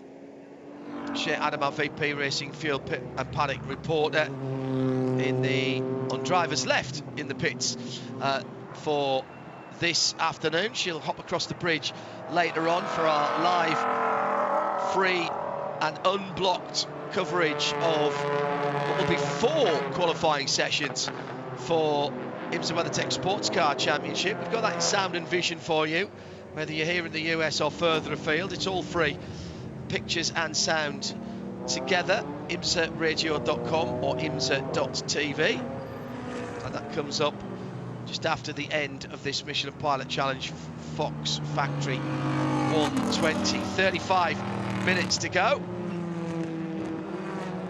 See, these are the sort of races that I could excel in, Jeremy, because I'm just as good behind the safety car as any driver in the world. Yeah, what a shame we've had so much caution here this afternoon, John, because it's really, it's made a mess of the race, quite frankly. It has. And let's just hope we can get back to green fairly soon now and have a nice clean run to the finish. There's still more than half an hour remaining, so that's. We didn't have quite that much at the beginning of the race. Well, it's about what time we had at the beginning. Yeah, of the race. about half an hour. Just about, a bit less than that. Yeah. But so let's hope we can have a nice clean race from here and get things sorted out. Looks like the lights are out now. Yeah. How does it on the safety car? Yeah, and it's pulling away. Eric Voss then, who took the lead with that splendid overtake on the restart. Not often you catch Bill Oberlin called. That might have been a little bit of fuel saving for an Oberlin. He's ready to go again. Let's see what happens this time around. Is the copper-coloured AMG with the black hood that leads the field through turn 10. He's on the loud pedal already, coming out of 10A. AMG, BMW, Porsche, your first 3. And then it's Audi, Ford Mustang, GT4, Aston Martin for your top cars. And already Jan Heylen feeling the need to defend in 3rd position as he comes up into turn 1. Mercedes trying to force its way through. And that Porsche, John, is a good bit lighter than the other cars in this field. And with the cool temperatures today, it's going to take Jan Heylen just a little bit longer, I think, to build the heat into these Michelin tyres to get back on terms with Bill Oberlin. The number 95 car currently in 2nd place there with Bill Oberlin, that Turner Motorsport BMW. That is the championship leader, 30 points ahead, don't forget, of Jan Heylen, who's running in 3rd. So Jan Heylen needs to make that pass, and if they were finishing 2nd and 3rd, that would not be enough for Jan Heylen, because Bill Oberlin, if he finishes 3rd behind Heylen, that's a 20-point differential in Heylen's favour. But Oberlin and Dylan McAvan hold a 30-point advantage coming to this race. That is why Oberlin is challenging for the lead, heading down into the chicane. Turn 10, round the outside. It's a tough pass to make on anybody, particularly Eric Voss, who's a wily campaigner. Bill Oberlin brings all the experience of his years driving for the Munich brand. Can't get that done. But interesting to see the difference between the last restart and this one. Oberlin clearly been given the okay from the team PF Racing have been into the pit lane as well and come back out having lost a lap there. As they drop down through the standings, that was the stop and hold penalty for PF. Shea just telling me, thank you Shea. That was for blowing the pit exit, as we reported to you was it the last or the time before that they came into the pit lane? I can't remember now. We've had that many times that we've had people through the pit lane in yellow flag conditions. There's another GS car. They're holding up the TCR leaders. It's still Michael Lewis and leads. Tyler Maxson right on his bumper, and in third place there, Tim Lewis in the lone Alfa Romeo. Then the Honda of Ryan Evans, Honda Alfa, Honda Audi, the top 5 in TCR. Tremendous battle there as somebody goes off the road behind them. In the meantime, Bill Oblin, he's just set that car's best lap of the race, 1:27.3, as he tried to get past Eric Foss. With 29 minutes, 30 minutes remaining in this race. Yeah, just on half an hour. That's the NTE Audi, the Audi R8 GT4, the number 41 car, running in 17th position, and that's the car that's just ahead of Michael Lewis, Tyler Maxson et al. Jean-Francois Bruno, as Eric Foss resets the fastest lap of the race. That Audi getting its Michelin tyres up the temperature and pressure, and has just eased away a little bit from that battle. Here comes Tim Lewis in the Giulietta, looking like he's trying to make up some positions at the moment, sitting in second place ahead of Tyler Maxson now. So it's Hyundai Veloster from Alfa Romeo Giulietta, from Veloster from Honda Civic, and Ryan Eversley in fourth position in the number 94 Atlanta Speedworks car. Going through turn 5, a little bit of turn-in oversteer on the front-wheel drive car from Eversley. Had to take 2 stabs at the change-up as well on that. Didn't want to change up through the gears with his right fingers there. That's a really loose Honda as he turns into 6 and now to 7. It's a little more well-behaved in 7, but the faster corners, Jeremy, there's a lot of work going in from the initial turn-in to balance the rear end as that Honda clearly hasn't got heat in the rear Michelins yet. Ryan Eversley's having to work quite hard, and there's a battle for the lead in TCR, and the Juliet has gone through, and the Alfistas of the world let out a collective cheer. If you're an Alfaholic, you are a very, very happy person at the moment. It leads in TCR with half an hour to go. Great stuff, and we talked about Eric Foss, a new fastest lap of the race on that last lap. We're behind a little bit farther down the order. Scott Andrews, we talked about him a little while ago, remember? He made that extra pit stop in the car number 21, the Toyota Supra, in the 9th position. He just reset fastest lap of the race, 1:26.296 for Scott Andrews, and that's only fractionally outside the lap record that was set here last year by Phil Ellis, 1:26.215. So let's see now if we can make up for the laps behind the safety car. We've had a couple of races in the past few years, but not very many in Pilot Challenge, where the safety car has done more laps than we would like to see it. But quite often that has led to very exciting runs to the checkered flag. Let's hope that's what we're going to get now. And a full flat-out sprint. Here comes Halen down the inside of the championship leader into turn 10. Had to back out of it because he was very close to nailing the left rear quarter panel of Orbelin's car. My goodness, it was a speculative manoeuvre with the 2 cars ahead of him battling for the lead, but Halen did the right thing there, Jeremy, in backing out. That could have been disaster for both of those championship contending cars. Yeah, smart move there. He's now got that Porsche, the tyres up to temperature. He's on the case now. He's closed down a gap of maybe a second or so to the 2 leaders. So he's got a fast car, Jan Halen now, and now he's got to be smart. He's got to pick his time, pick his point, try and make a pass on Bill Oberlin, and then he needs to get past Eric Foss as well. He's run super wide down the exit of turn 5, just trying to carry more speed through that corner. But the BMW, it's also strong.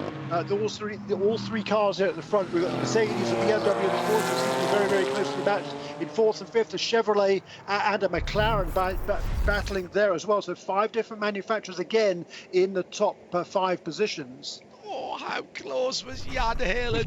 That whole car was snaking around under braking. Cayman is a very, very potent machine. Good front end on that.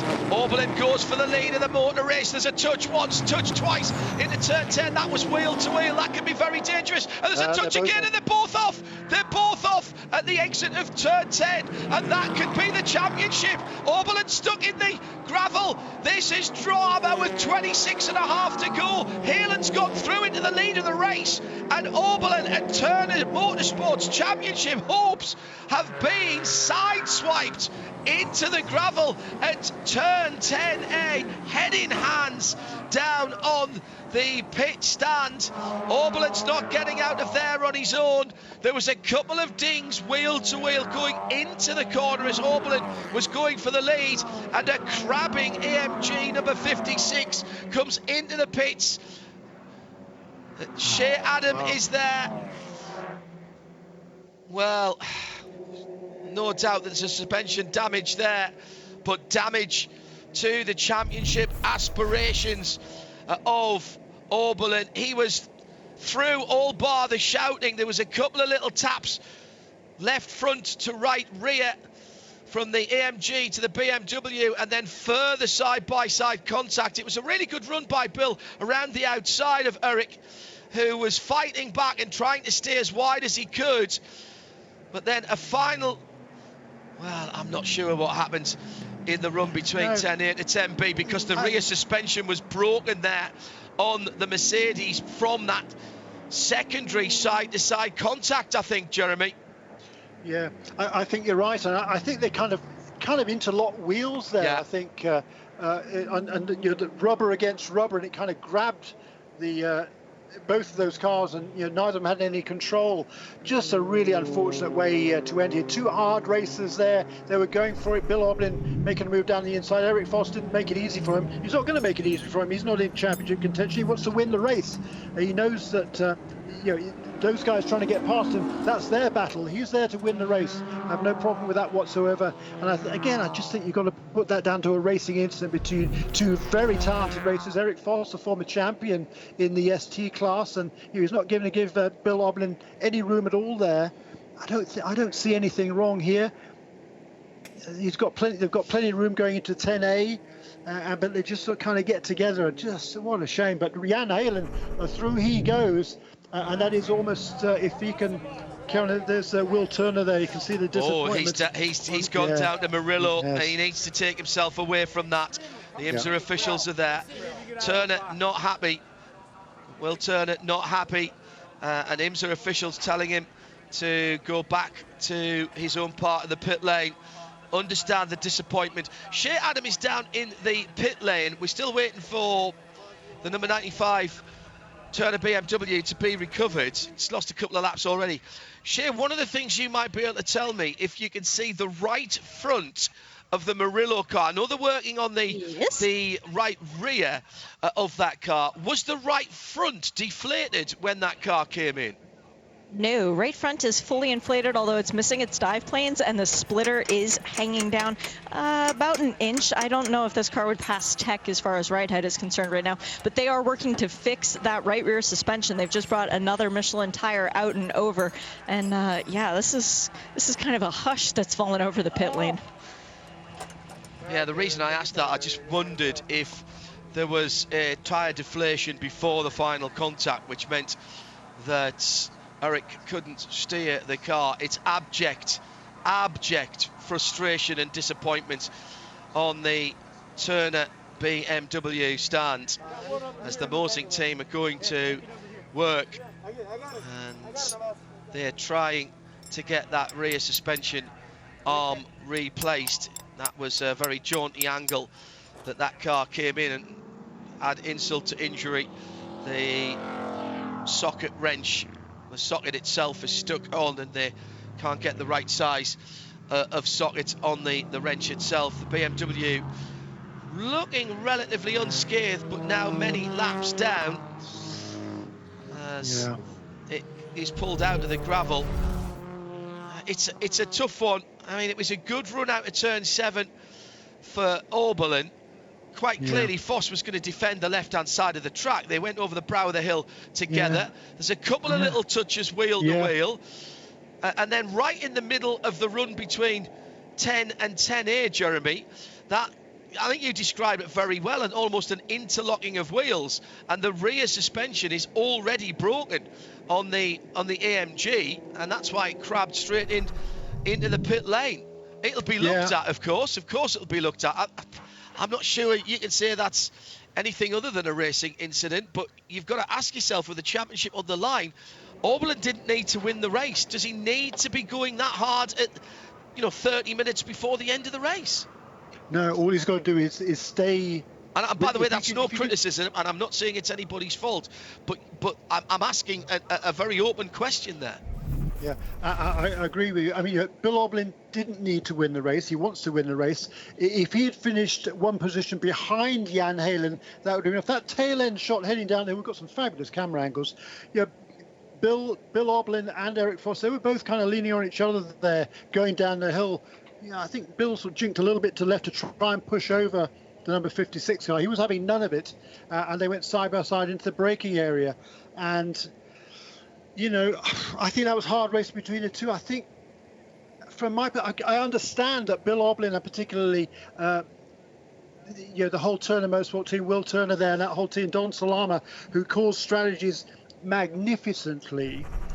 I can understand their disappointment, frustration, anger, but Bill has been around this sport long enough to know that all he needed to do to win that championship was follow that number 16 car home, quite frankly. And so, you hate to see a championship end like this. I absolutely agree. 2 GT championships in a couple of weekends have been decided by contact. In one case, it was between the two main protagonists, wasn't it, in Bahrain last week. Oberlin's made it back to the pits. We're going back to green, and Jan Halen leads for Wright Motorsport. What a topsy-turvy up-down weekend they've had. Their GT3 car in the WeatherTech Championship absolutely destroyed, to the point where they have had to bring a new car down, and now they're winning in GT4, leading in GT4, and on course to win the championship. Oberlin made it back the pit lane. He pulled up next to the Murillo Racing pit. Johnny Knotts, IMSA's august pit lane supervisor, just telling Bill to move along. Nothing to see here. Shea is at the Turner pit. We'll get a word both sides of that story in a moment or two. Neither driver getting out of the car at the moment, and incident involving cars 95 and 56 reviewed, no action.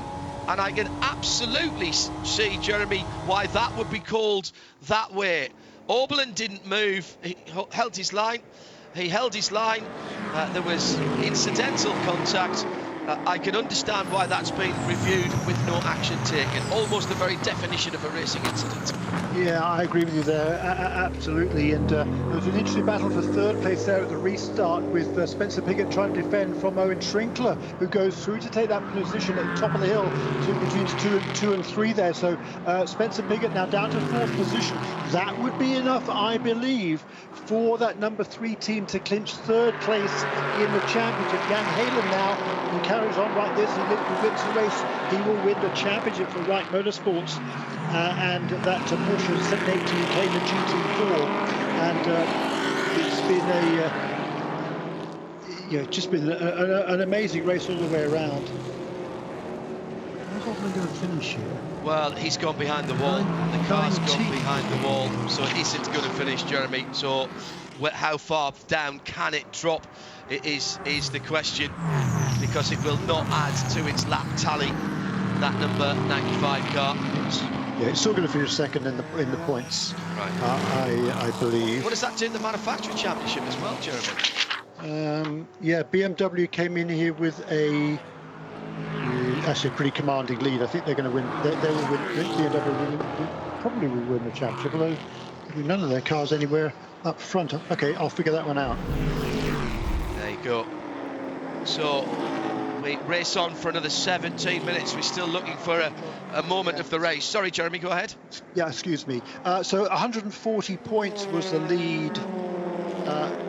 No, it wasn't. It's 26.80 to 20. No, it's only 60 points. I hate this extra zero in there. For some reason, it really messes me up. No, I think this is going to lose the championship for BMW. I think Porsche will take it now. They came in here just 27.40 to 26.80. So that's what 60 points, isn't it? And the BMW, I think, is going to be right down the tail of the field. And with 350 for the Porsche, I think that's going to be enough for Porsche to snatch that championship, John. Oh, and that is, I mean, it's hard. And the manufacturers love these manufacturer championships for obvious reasons. Coming down to the last 16 minutes, and Jan Heerlen has pulled out a 1.5 second lead. Could be a very good finish for Riley and for the GR Toyota. Round turn 6 at the moment. Scott Andrews in 4th position. And driving very nicely indeed. Another bit of contact a moment or two ago down at turn 10 between the TGM Camaro, which went off, and then behind, going off in sympathy, I think that was Trenton Estep, was it, who followed off in one of the AMG GT4s. He's got back on again. I haven't seen the Camaro come back on yet. Try and catch up with that one. Local wildlife.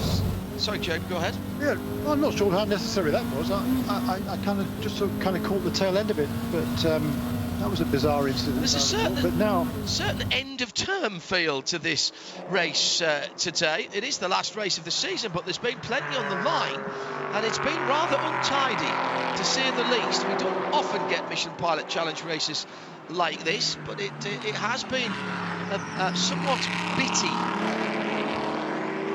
Good run, as I say, though, by the Riley Motorsport Cupra, now up into 3rd position for Scott Andrews. Jan Heerlen from Matt Plum in the number 46 Camaro, so Matt must have stayed on the track for Team TGM.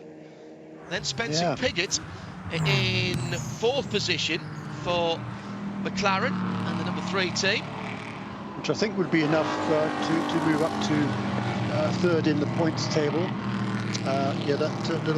The fact that one TGM car went past him, another one fell out, helped him. But he's got a train of cars behind him now, including Andrew Davis, another local driver, and Kuna Whitmer, who's in there with the other McLaren as well. I'm sure Kuna will be trying to help Spencer Piggott in this stage in the game. I don't know, 2 Canadian teams, both running McLarens, maybe not. At the front of TCR, a commanding lead in TCR terms, 1.5 seconds for the leading Alfa Romeo. Tim Lewis in the Giulietta Veloce has a decent gap then back to Michael Lewis in the number 77 Hyundai. Tyler Maxson in the 27 Copeland car sitting in. Then Atlanta Speedworks in 4th position for Ryan Eversley in that Honda. Hyundai Elantra, Parker Chase next up in the 5th place in the 98 car. Sorry, lost my position completely there. A change for 2nd position here, that Toyota Supra. It's fast. Scott Andrews dives down to the inside, past Matt Plum there, up into 2nd place. Nice clean pass. It's a very fast corner there. That's the total commitment from the Aussie there. Scott Andrews up into 2nd place. We talked about him a long time ago, you might remember, in this race. And we thought he might shine in the latter stages. Finally, he's doing so. Anton Diaz-Pereira kept that car on the lead lap. Some interesting strategies by that Riley Motorsports team. Unusually, no, because Bill Riley is one of the best strategists in the business, along with Don Salama, has to be said. And now Scott Andrews up into 2nd place, but can he track down Jan Heerlen in the closing stages of this race? How long we've got to go? 12 minutes. He's got a fair bit of time. Shea Adam reporting to me that Murillo's 56 car is back out after the rear suspension changes. Remember, that was a championship-altering clash between that car and Bill Oberlin in the Turner BMW. That car's gone behind the wall and will retire. Shea Just, I think, letting everybody calm down before she sticks the BP Racing Fuel pit microphone underneath the noses. Shea Adam down there in the pit lane. We'd like to hear both sides of the story, Shea, but we actually, even if you could get or did go down to the turn and pit, we couldn't hear their side of the story now. No, they've abandoned their pit box at this stage. They're getting ready for GTD qualifying, refocusing their efforts. And as far as Merla Racing is concerned, Eric Foss actually just took the 56 back out onto the track. So the crew working very hard to get that right rear suspension fixed, and indeed they did. So we'll hear for Eric after the race, I would imagine. Toyota is off. It is not the car in second position. It is the number 14 that has gone off, the Tom Long driven car. No, it's Pierre Kleinubig, number 14. It is, yeah, Kleinubig, yeah. Excuse me, yeah. The 14 car, that is at the top of the hill at turn 5. It's the typical turn 5 tank slapper. Wow. And he's gone in like him. very, very sideways impact. That's moved the tyres as well there. And he's dug that car into it. I think he's trying to get it out of the tyres, or is he trying to reverse it into a place of safety? No, he's trying to pull it back out. Looks like there's a bit of front end damage on that. He's lost the front clip. And also coming in, that's the 64. So that's the 64 TGM. So two cars that were high up there, their team cars have gone off. Panic for a moment, as in comes the TGM number 64 Camaro, and Pierre Kleinubig is indeed reversing that car into a gap between the barriers. I don't think we'll need to go full course yellow if he can get that car another 1.5 foot, maybe 2 feet out of the way. So Pierre doing it pretty good there. Unusual mistake for Pierre. Just rolled the curb on the exit at turn 5. That started that turn 5 tank slapper that we see so often. Don't catch that exit curb spot on right. It pitches you across the road, and that's what happened to the number 14 Riley Motorsports Toyota Supra GT4. However, sorry, go ahead, Joe. No, I was going to say we've got to change to second place in TCR. Tyler Maxson has found a way past the champion, the new champion, Michael Lewis. Ryan Eversley, with whom we ride on board at the moment, heading down the back straightaway. He's right there in the thick of that action as well. And right behind him, well, not too far behind him, but he's a few car lengths back, is Parker Chase in the number 98 Hyundai as well.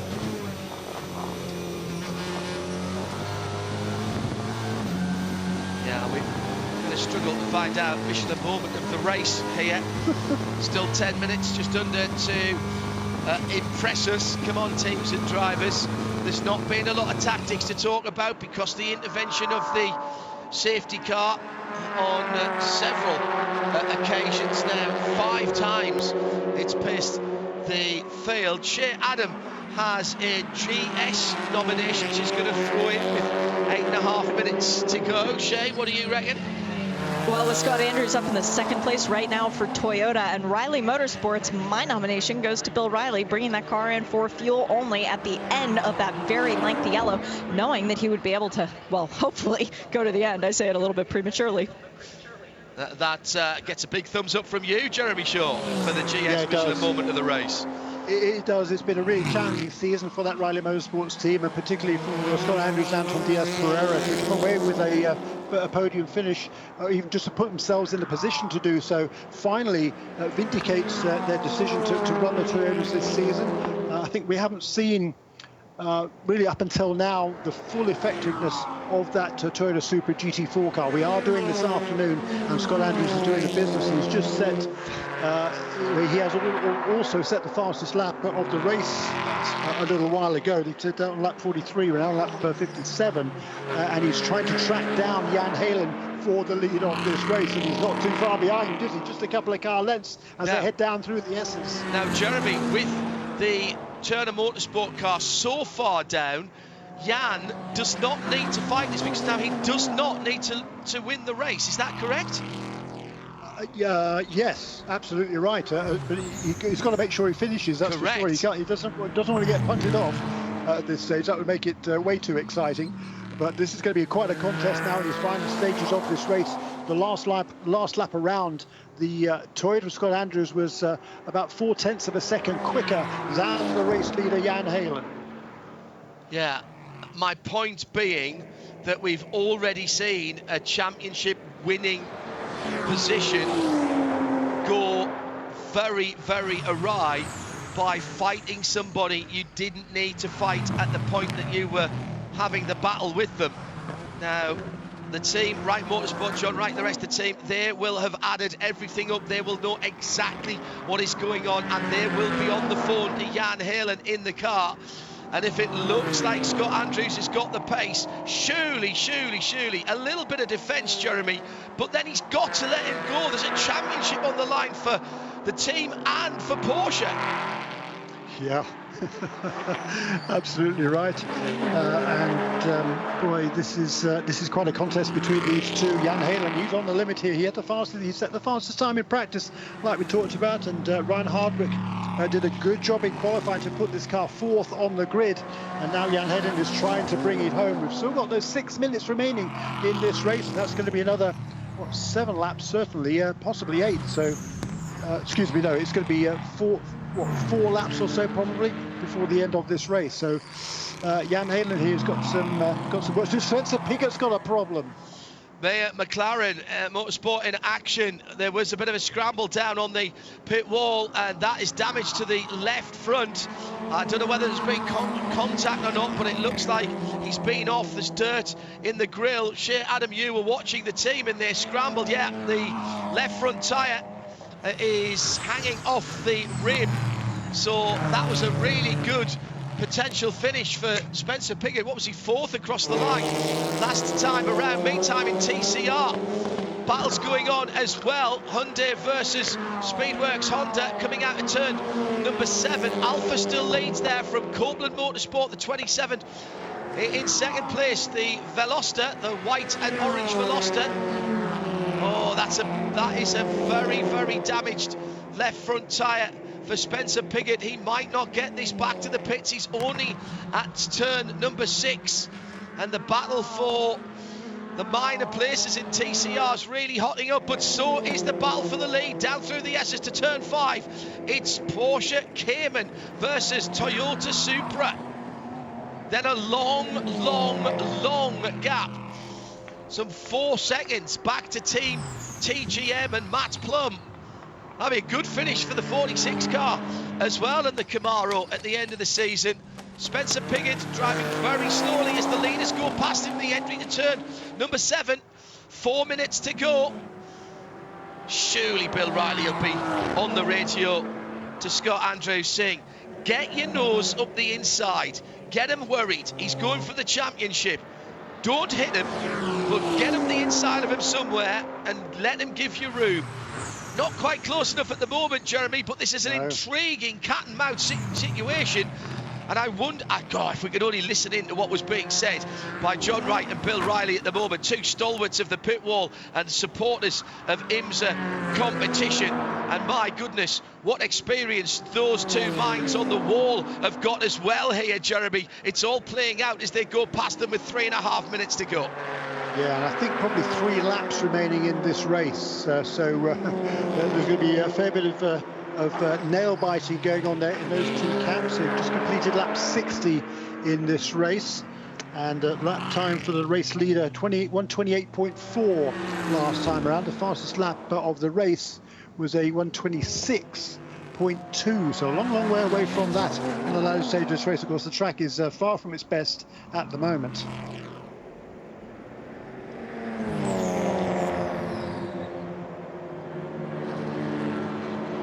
Three minutes to go of the Michelin Pilot Challenge season for 2021.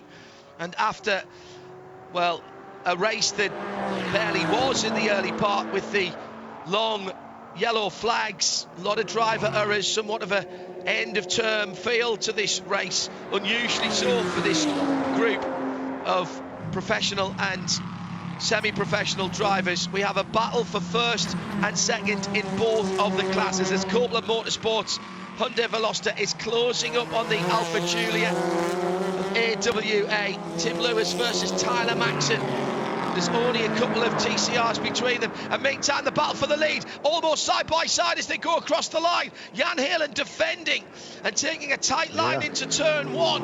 Now can Scott Andrews somehow manufacture a pass here in the next 5 miles, because that is all they're going to have left.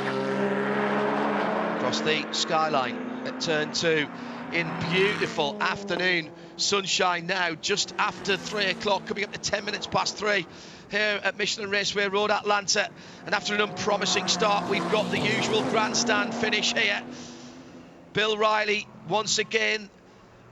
Riley, the wily old fox, just the fuel stop for the Toyota GR Supra GT4. And Scott Andrews making the most of the pace in that car, taking the track position as well at the last stops. Leapfrogging a few cars in the pits. Don't think the Supra has got the pace down the straights, Jeremy, but my goodness, Scott is committing to the corners. He's got to try and get somewhere close to Jan Helen, who at the moment is looking odds on with that right Cayman for the championship. I don't think he'll fight him too hard if he does get alongside him. Yeah, you don't know like Jan Helen then. Well, that's a fair point, yes. Even as those words were coming out of my mouth, I was thinking, come on, Hindhoff, what are you saying? 2.5 miles to go, Jeremy. All right, neck on the block. Who's going to take it? Has Scott Andrews got enough in that GR Riley Supra?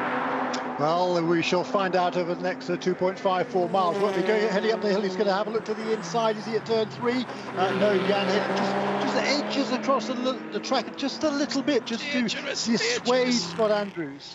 Very dangerous games being played by Jan Helen. I understand why he's doing it. They want to win the championship and stand on the top step of the final podium of the year. And if it finishes like this, they will do that. If they finish one place behind, they'll still win the championship. If they finish in the wall, it all gets a bit squeaky and count back and numbers and don't even want to think about that. Scott Andrews trying to, already in the best position we've seen from a Riley Toyota Supra GR GT4, but looking for a debut win, a maiden win, excuse me, for that car. Down to the action area of the weekend. Turn 10, downhill braking. I'm not sure he's close enough. Can we see a dash to turn 12 and the start-finish line? Andrews super late on the brakes, is close right in. Now he needs to get the power on and see if he can get the nose alongside for turn 12. I don't think he's close enough. It's going to be a great finish for Riley and Toyota. It's a better one for Wright and Porsche as they win and take the Michelin Pilot Challenge GS Championship for 2021. They can breathe again down at Wright Motorsport, and a fabulous run to second for the Toyota of Riley Motorsport. And that strategic call from Bill Riley wins our Michelin moment of the race in GS. It's a pass for second position on the second to last corner for the number 77 Michael Lewis driven Hyundai Veloster over Tyler Maxton.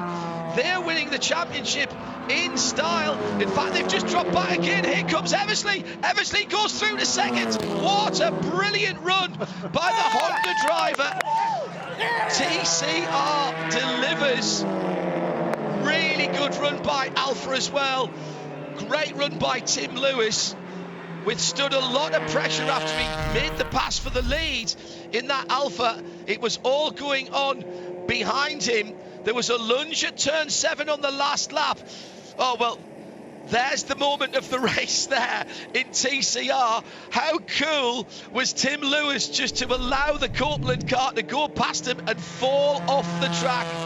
TCR, Michelin moment of the race for Alpha and for AWA. Well, fantastic for those guys to take another win. Shea Adam is with our overall winners of this race at Wright Motorsport, and she's gone to the man with his name above the door. They've won this race, and they have perhaps somewhat surprisingly won the championship at the last race of the season. Shea Adam. Johnny Wright, what a run for your team, starting it out by missing the first race of the season to wrapping it up with back-to-back wins. This feels really good, doesn't it? Oh, it's awesome. I mean, the team is so good. It's just great. The car was awesome all year long, and I mean, we mixed it up a little bit, but, you know, First Form and Ryan Hardwick kept us all together. It was great, man. It was awesome. Now, you do realize that this year you've gone from Jan Halen never winning a championship to winning 2 with you. That says something about your programs that you got going on. He's good and we're good. That's all I'm going to say. I mean, you know, it's like these guys didn't skip a beat. The pit stops are awesome. The strategy's awesome. And, I mean, this sport gives and takes away. So we got it today. I love it, you know. Thanks to, like I said, thanks to Porsche Motorsports North America, and, you know, they believed in us to take on the program at the beginning of the year, and I promise you I didn't think I'd be standing here right now. So thank you guys so much. Congrats, Johnny. Champions. Yeah, baby. Yeah, there's a man in the early stages of a really bad hangover. And they've got another race tomorrow as well, Jeremy. Well, as Will Turner came down and shook his hand very early on. Heartbreak for Motorsports in Action. Spencer Piggott didn't get back to the pits, but got the McLaren off the track. Cracking result for John Wright and the rest of the team. They'll take the win. As you said, not a good way, not a nice way, shall I say, to win a championship, but there's no asterisk, and they weren't involved with that. They were tracking that, and they had to be in position to take advantage. That's exactly what they did. Great championship win for them. Yeah, superb. I mean, just what it ended up being a fantastic final half hour of the race, thankfully, because the middle race was pretty horrendous. But well-deserved victory there for Jan Halen and for Wright Motorsports. And hats off to Ryan Hardwick. He's had a really up and down season, goodness gracious me. But to come away with his the team there, the championship for number 16 car, magnificent. Brilliant. Hats off to the Alpha team once again. A great effort there by Tim Lewis, and what a tremendous end to that race it was in TCR. Just looking at the points very briefly then, Bill Oblin and Dylan McAvan, they will hold on for second place in the championship, and with the late drama and Trent Hidman moving up to 6th position, I think that is going to be enough to get 3rd place in the points. So by my reckoning, they'll be tied on points with Robbie Foley and Vin Barletta, who were out, of course, with that big crash earlier on. And the number 7 team will take that position because they have won 2nd place finish to the 3rd position of the Turner Motorsport team. So heartbreak all around for Turner Motorsport, and a 3rd position, I reckon, for them. In the Manufacturer Championship, I think Porsche is going to win that Manufacturer Championship in GS. In TCR, Taylor Hagler and Michael Lewis already confirmed as champions. And in the manufacturer battle, Hyundai finishing ahead of Audi, that will confirm the championship then for Hyundai, the manufacturers. Yeah, I think we're going to give Michelin a moment in the race to Alpha and to Tim Lewis. Took the lead and then withstood a huge amount of pressure, including that really last lap lunge at turn 7. And how very maverick of Tim Lewis. Tell you what, just put on the air brakes and let him fly right by, cut back and took the lead again. Great run for the Alpha team to take victory here at Michelin Raceway Road Atlanta in the final race of the season. Our 2 final Michelin moments of the race. We already knew the championship winner in TCR. That was confirmed at the end of that pace lap for the number 77. They were involved in the battle at the front of the field there. Eventually finished 1, 2, 3, 4, 5th down there after that amazing last lap. Let's get down to Shea for a VP Racing Fuel pit report. She's trying to fight her way through the excited drivers and teams. Where are you, Shea? I'm with Team Alpha down here. They're doing a group photo for a picture, and everybody is super happy to be here at the podium. I don't want to jump in on their team picture. Going to make sure it's done. Yep, there we go. All right, let's see. Roy Block, race winner once again. How was this one? It doesn't get old now, does it? No, it doesn't. The Alpha is so well suited to this track. We've seen it in the past, but what was the trick today to getting the win? It was just really being patient, keeping our composure, and making sure that Tim had a really good car to finish off the race. That's exactly what you guys did. Congratulations. Thank you so much. Yeah, Tim Lewis just soaking up the pressure in that run to the line. And as we were hoping, Jeremy, we did get that long bit of green flag, over 20 minutes at the end. And my goodness me, after all the trials and 5 times we saw the safety car, more than half the race run under full course yellow, it certainly paid to be patient at that one. The bits of strategy that were played out very well, and we did get to see some action at the end of what was an unusually fractured race, to be fair, for Michelin Pilot Challenge. Yeah, absolutely amazing. Just look at the points in the TCR. Again, Hagler and Lewis already confirmed. Second position will be Parker Chase. Third, however, I reckon, jumping all the way from 7th place with the team's second win of the season.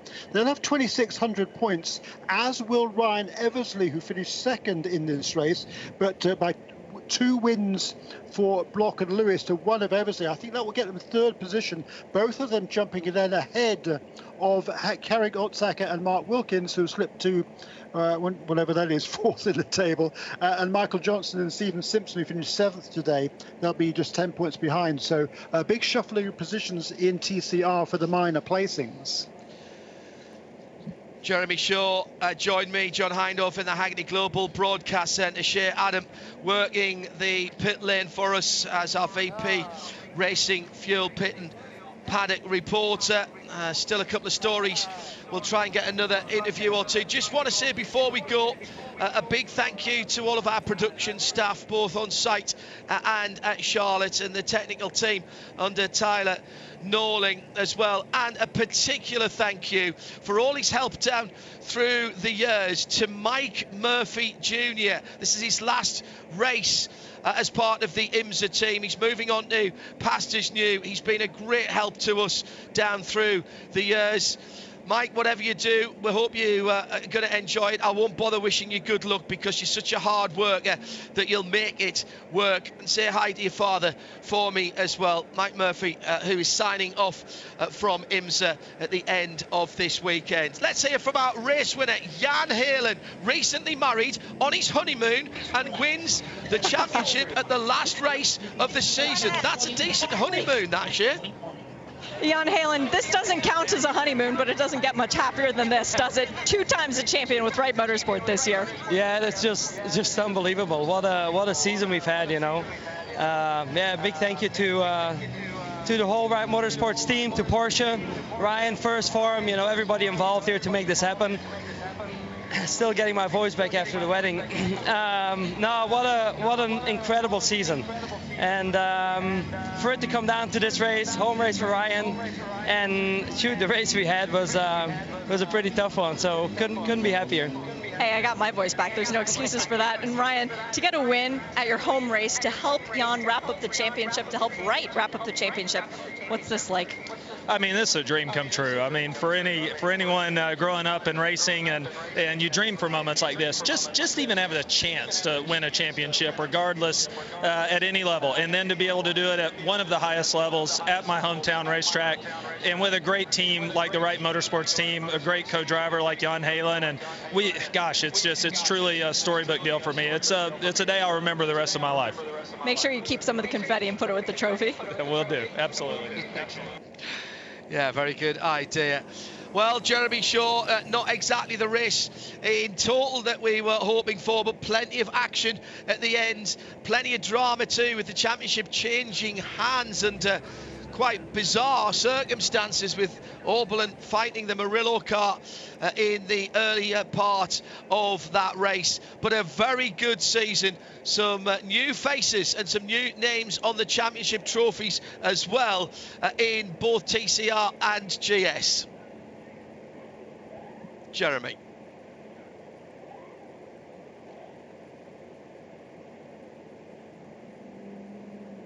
Well, We've had an absolute quality time bringing all this to you. Hope you've enjoyed what we've brought you. Jeremy, it's been a great season. It certainly has, John. I mean, gosh, I'm just catching my breath here. That was a thrilling final race of the season. Wish it would have been 2 hours of green flag racing, but I'll take the half hour at the end. It was absolute nail-biter all the way through. Some great performances there. Some bad luck for various teams as well. But look, that's the way motor racing happens, isn't it? We've seen it before. We'll see it again. Congratulations to all of our competitors. You're all winners as far as we're concerned, because you've given us marvellous entertainment over this Michelin Pilot Challenge season 2021. Great thanks to everyone who's helped us out along the way, particularly the press relations, the PR people for all the teams in difficult circumstances, making sure that we had all the information to be able to make sense of what we're seeing on the track, along with our colleagues at NASCAR Productions and the IMSA technical team under Tyler Norling. For Jeremy Shaw and Shea Adam, and indeed everyone who's worked on our productions, both trackside and further afield, thanks for being with us for Michelin Pilot 2021. We'll hand the PA over to Greg Kramer for the formalities at the end of the season, and we'll be back in a little while for qualifying for Motul Petit Le Mans 2021.